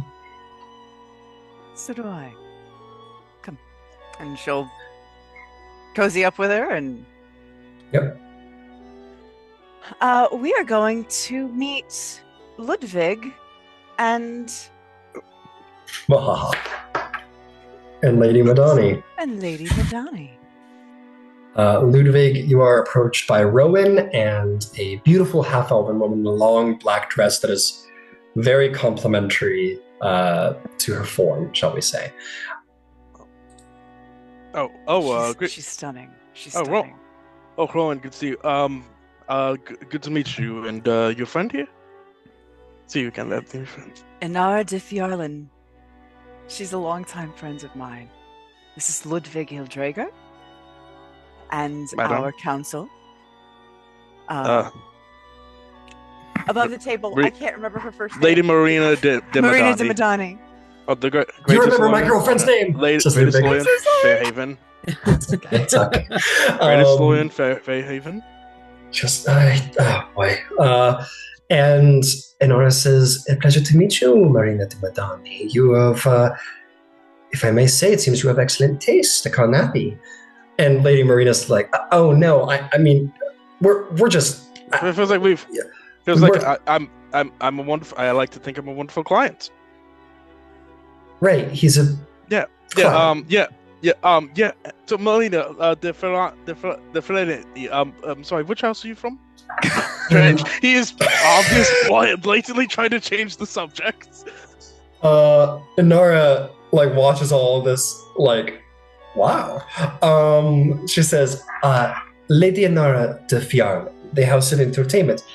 I am a professor of oration and stagecraft at the Denise here in Nandere." I hope you have plenty of business here in Nandere. Ryan, above the table, would Fjarlin have much of a presence in Carnath? Go ahead and make me let's call it a history check, sure. Yeah, I think it's possible, but 21. 21. 21's very good. No, they do not, but there's a reason for that. House Fjarlin and House Thrashk. Oh no, sorry, House Fjarlin and House Thugrani were once part of Fjarlin until they split some time ago. An event known as the Shadow Schism. And the two houses parted so that Fjarlin mediates all entertainment services to the west of Corvair and Thurani to the east. So while Fjarlin doesn't have a presence in Carnath, Thurani does. Entertainment, I thought that was the Shadow Maw, correct? I thought it was Thurani. There were some people, it's back home, it's a misconception, I understand. Yes, indeed, our competitors work in your part of the world, Lord Carnathian, more than this side. Well, so, yes. Clearly, I need to acquaint myself more with the entertainments of House Fjarlin. And we would be happy for it. So, I have already had the opportunity to get Rowan on my side a couple of times, and Holden seems to, I hope he has, enjoyed my company. And now I would like to make my offer to you, Ludwig, as well as you, Lady Madani. I imagine that you hold sway with this group and some of its members. She goes, "Oh, well, thank you." She says, do me a favor, all three of you, and look around the room and tell me what you see. I see people from across Corvair come together to... The most powerful people across Corvair come together to maintain relations between the nations. Indeed. Quite right. Quite right. Is there anything else? What about you, Lady Decaneth? Is there anything that you see of interest in particular?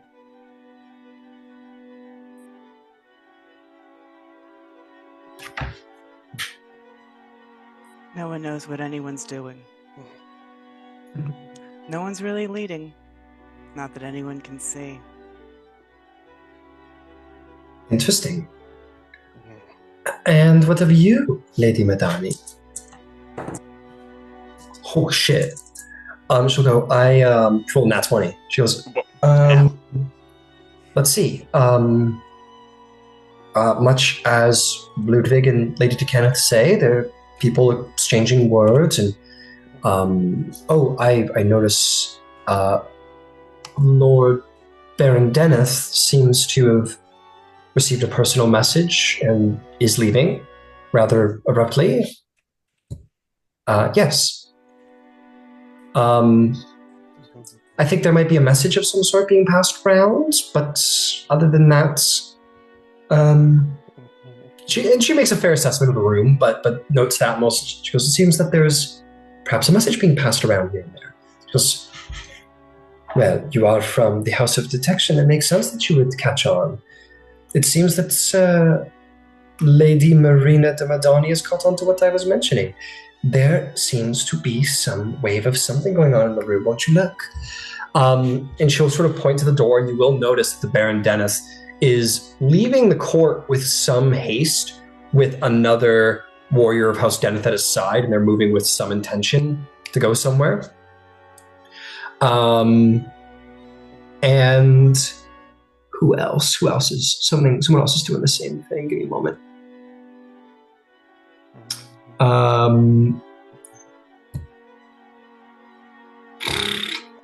Yes, you see the same, and you see she points to the Baron Lyrandar, and you will see she receives a personal message from an heir of her home, and moves with rather quick haste out of the room as well. Do we see a third one? She goes, make a persuasion check or a perception check to see if you see one.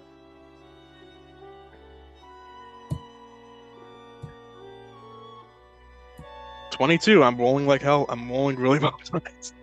22. You do notice, you don't notice anyone, you notice just you don't see anyone else receiving personal messages and leaving, but you do notice that the room is clearing out a little bit. Not like it's time to go, but it's almost like you get this sense as it's being pointed out to you by Inara, something of interest is happening to certain individuals in the room. There's some event has occurred that is subtly being passed around by those who are on the in, so to speak. It was like something's happening. Lady, I'll find out. Ladies, I'll be right back, and I'm going to catch... I applaud your wish to find out, but I assure you, you will not. There is something indeed going on. And, Lady Decaneth, if I may say, there are always leaders in the horde of strange people who make talk. There is always someone making a move, someone doing this, but it is not a monarchy. It is a twisting and turning democracy where one person takes power and then another does. It's all moves and games and such. And while we are only House of Entertainment, there is much, Lord Draga, that an entertainer learns from their clients, such as secrets and large events that are occurring perhaps right at this moment. So let me pass on something of interest to you in your house. I would suggest making a decision about which house to sponsor you sooner rather than later, or you might miss something rather important happening. Do you have any idea what might be happening? Of course I do. Have a good evening, Lord Drake. She'll bow to you, Rowan, very politely, and to Lady Madani, very politely, and she'll depart your company. Rowan, I demand to know immediately how on earth you know this lovely but also bewildering and mysterious and knowledgeable lady. Command. Well, that's quite a lot now, isn't it? I'm pulling rank. I would like to know. Rowan walks away. No, Flat walks away. I'm joking, but No, she before you get a chance to say anything, she's walked away. You say you walk. You definitely hear behind you Marina going like Marina. I think laughs. She gets the joke. Yeah. And as you're leaning around, you hear no, Rowan, no. And you hear from Marina. Did I do something wrong? Say something wrong? Marina says, I don't know. I thought it was funny. Rowan will turn around and wink at Marina. And he does not see this. But okay, go find Holden. She kind of pats your arm, Ludwig, and she goes, "No, you did nothing wrong, my esteemed client." Remember what you said about feeling out of your depth? Yes. That's it. I feel that is me in this whole country right now. Well, the Lord Decaneth did make an offer for you to return to Karnath. I'll admit I miss my home, but I feel like my duty demands that I stay here. Let's join the others. Fantastic. And with that, I will say you'll notice where did the time go? You guys, it's like 1 a.m. essentially, which isn't, to be clear, it's not unusual. The life of a noble is one where you wake very late and you go to sleep even later, perhaps when the sun comes out even. So this is not an unusual time to be at court right now. But nonetheless, you do notice that slowly the night is beginning to come to an end. And you may stay or you may go. Either would be proper at this time. Would it be possible to stay here for the night, or not a sleepover? No. No. Okay. No. Unfortunately. Okay. No. I would. Well, I look at the time and I say to whoever's around me, Marina and Wells, I need to turn in for the night, and I have a meeting in the morning. And I tell the others this. I have a meeting I need to get to, and the others I don't know where the time went. We'll say that you're just with Marina, and she'll say, "Oh, I should stay. These are my clients, as it were. Potential I clients. should give them a little attention, and I'll tell them that you departed for the evening." Thank you. Sorry for abandoning you here, but the others are capable. Yes. And have a lovely evening, Marina. And you as well, Ludwig. Yes. Good night. Good night. Sounds like. Yep. Turn and leave. Sounds like. Like a lot of things are running through his mind right now. Yeah, I'm sure. Rena finds her way to the nearest balcony and picks a flower and says, "He loves me. He doesn't love me. He loves me. He loves me not." No, I'm kidding. She doesn't do that. No, she doesn't. Nope, she will go find a member of the party to be an available lawyer if needed. The clients. Yes, to the clients. But yes, Cross, Louisiana, Holden, and Rowan. Any last things to do tonight? Or perhaps you might decide to head out together or apart? Yeah, Lois, hope to see you at the Kenneth estate to join us for a meal. As Well, I believe was... If you're leaving to head that way, I'd happily walk with you all. Oh, that would be perfect. great. I don't have anything in particular keeping me here. I do need to speak to Mr. Cross. Yeah. But if the ladies want to walk a little ahead, Well, you know the way. All right. You could also, and you guys probably also have a carriage available to transport you all at your leisure, and it would not be outside of the means of this party to hire however many you wish to. So, yeah, Holden Cross. Perhaps you get your own carriage. Call it 5 silver, and you can. I was thinking going to the very place you first took us. That was a reasonably private enough establishment. Sure, we could certainly go there. Let's head on over.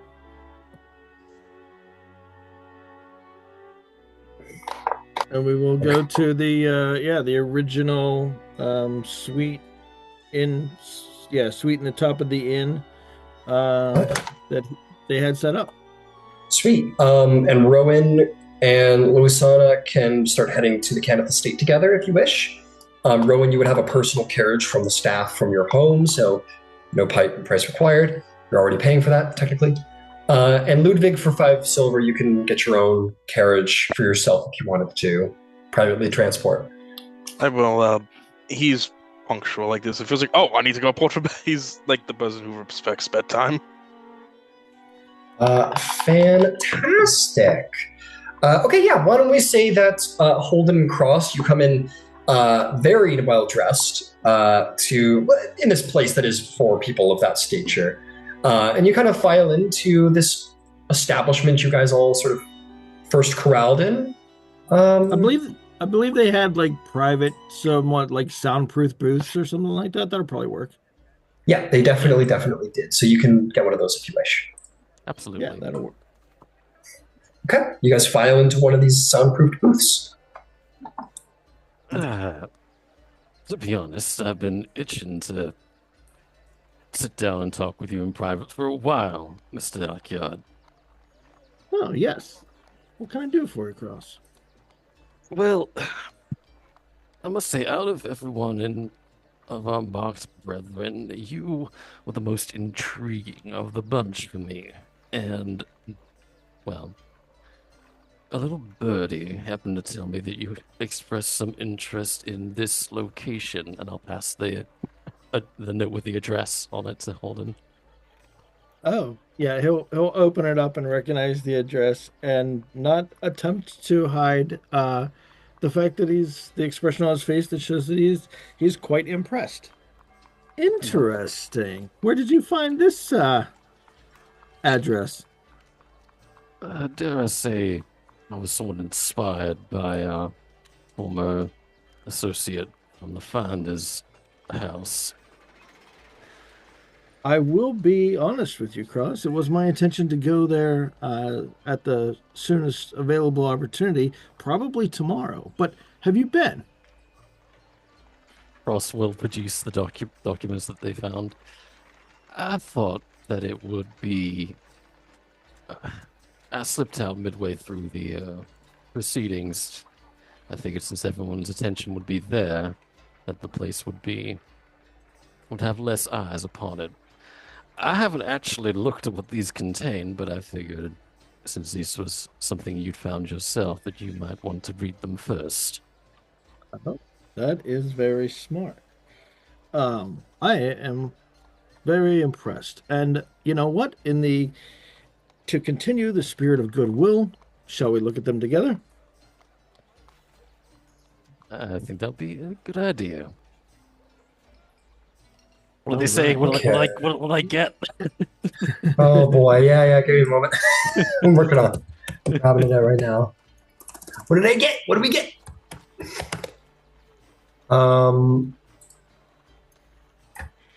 Okay, let me see here.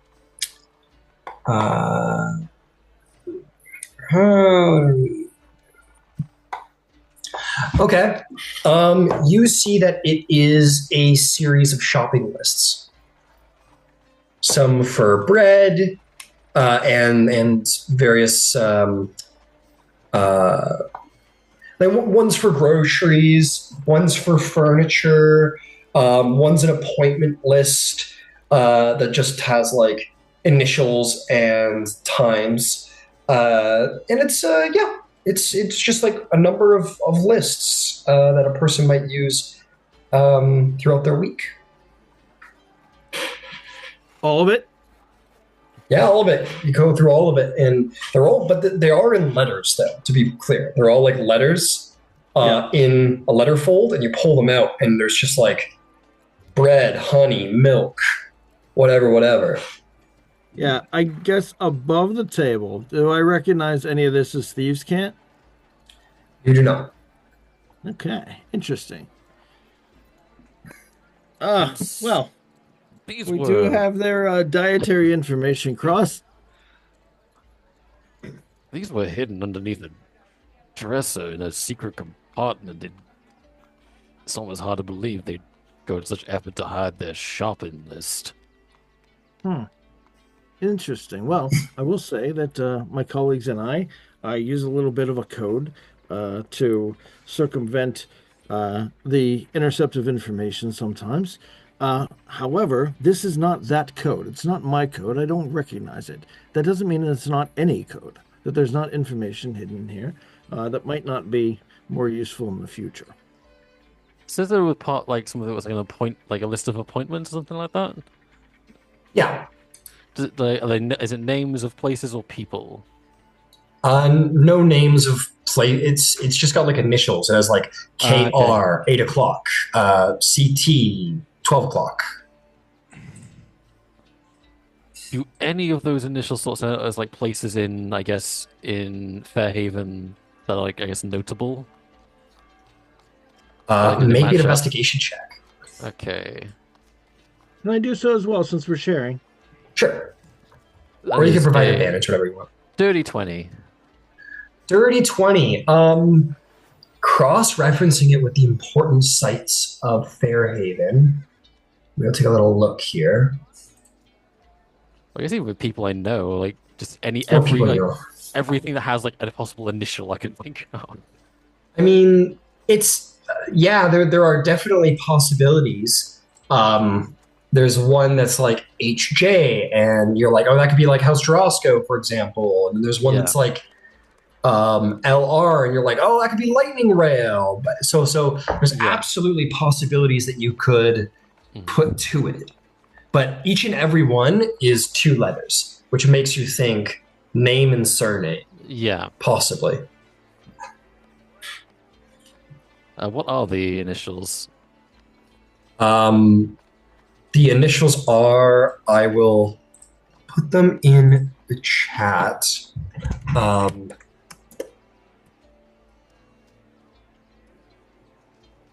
Oh, doesn't have to be right now, but if you could share those with me too, I'll take that down since Holden's looking at it. Yeah, no problem.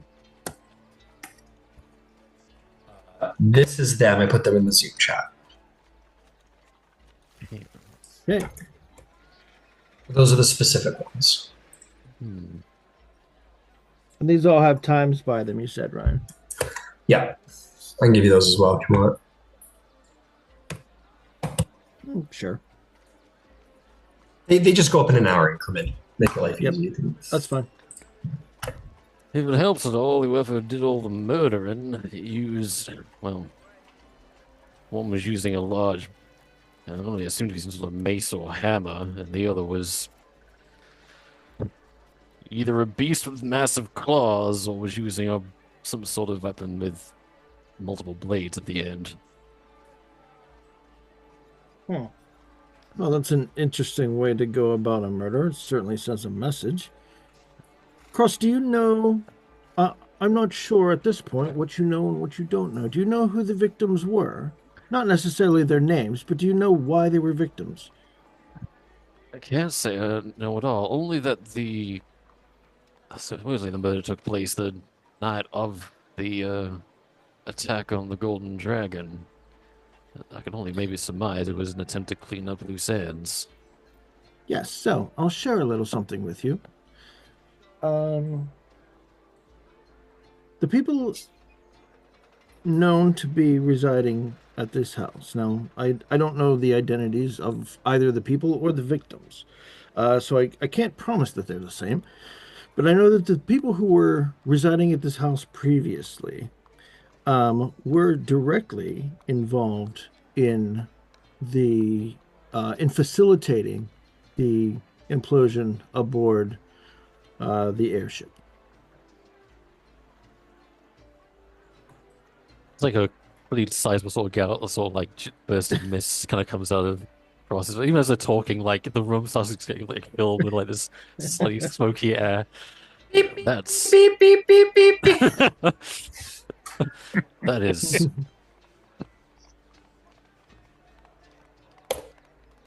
that's quite the revelation, I gotta say. Well, I appreciate the gesture in bringing this to me and in confiding in me, so I thought it best to return it. I appreciate that. I take it these initials don't stand out to you in any way. Not immediately. I do think that they're useful.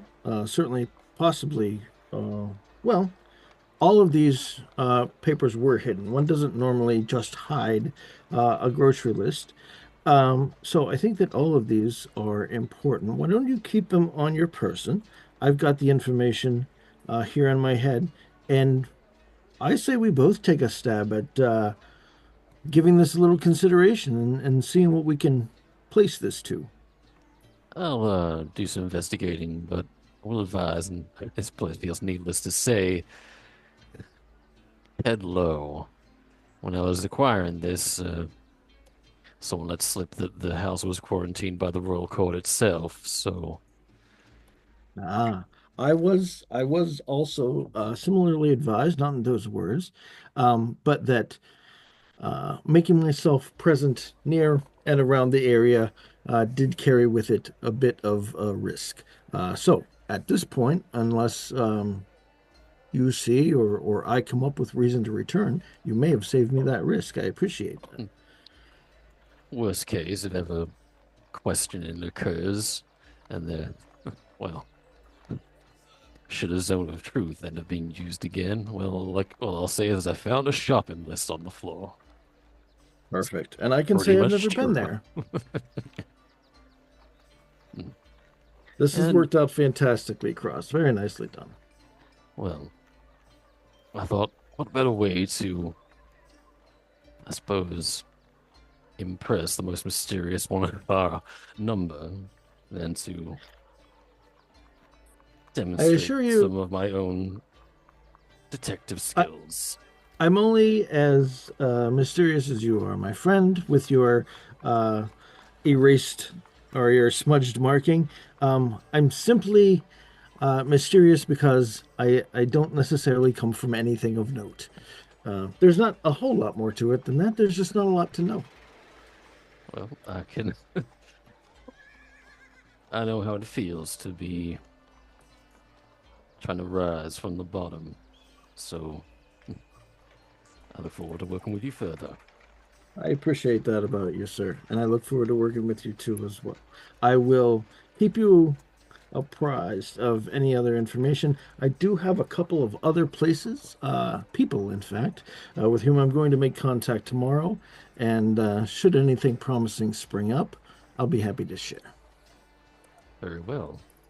I'll make my own rounds tomorrow. See if I can't enlist some help from those who are in need of coin.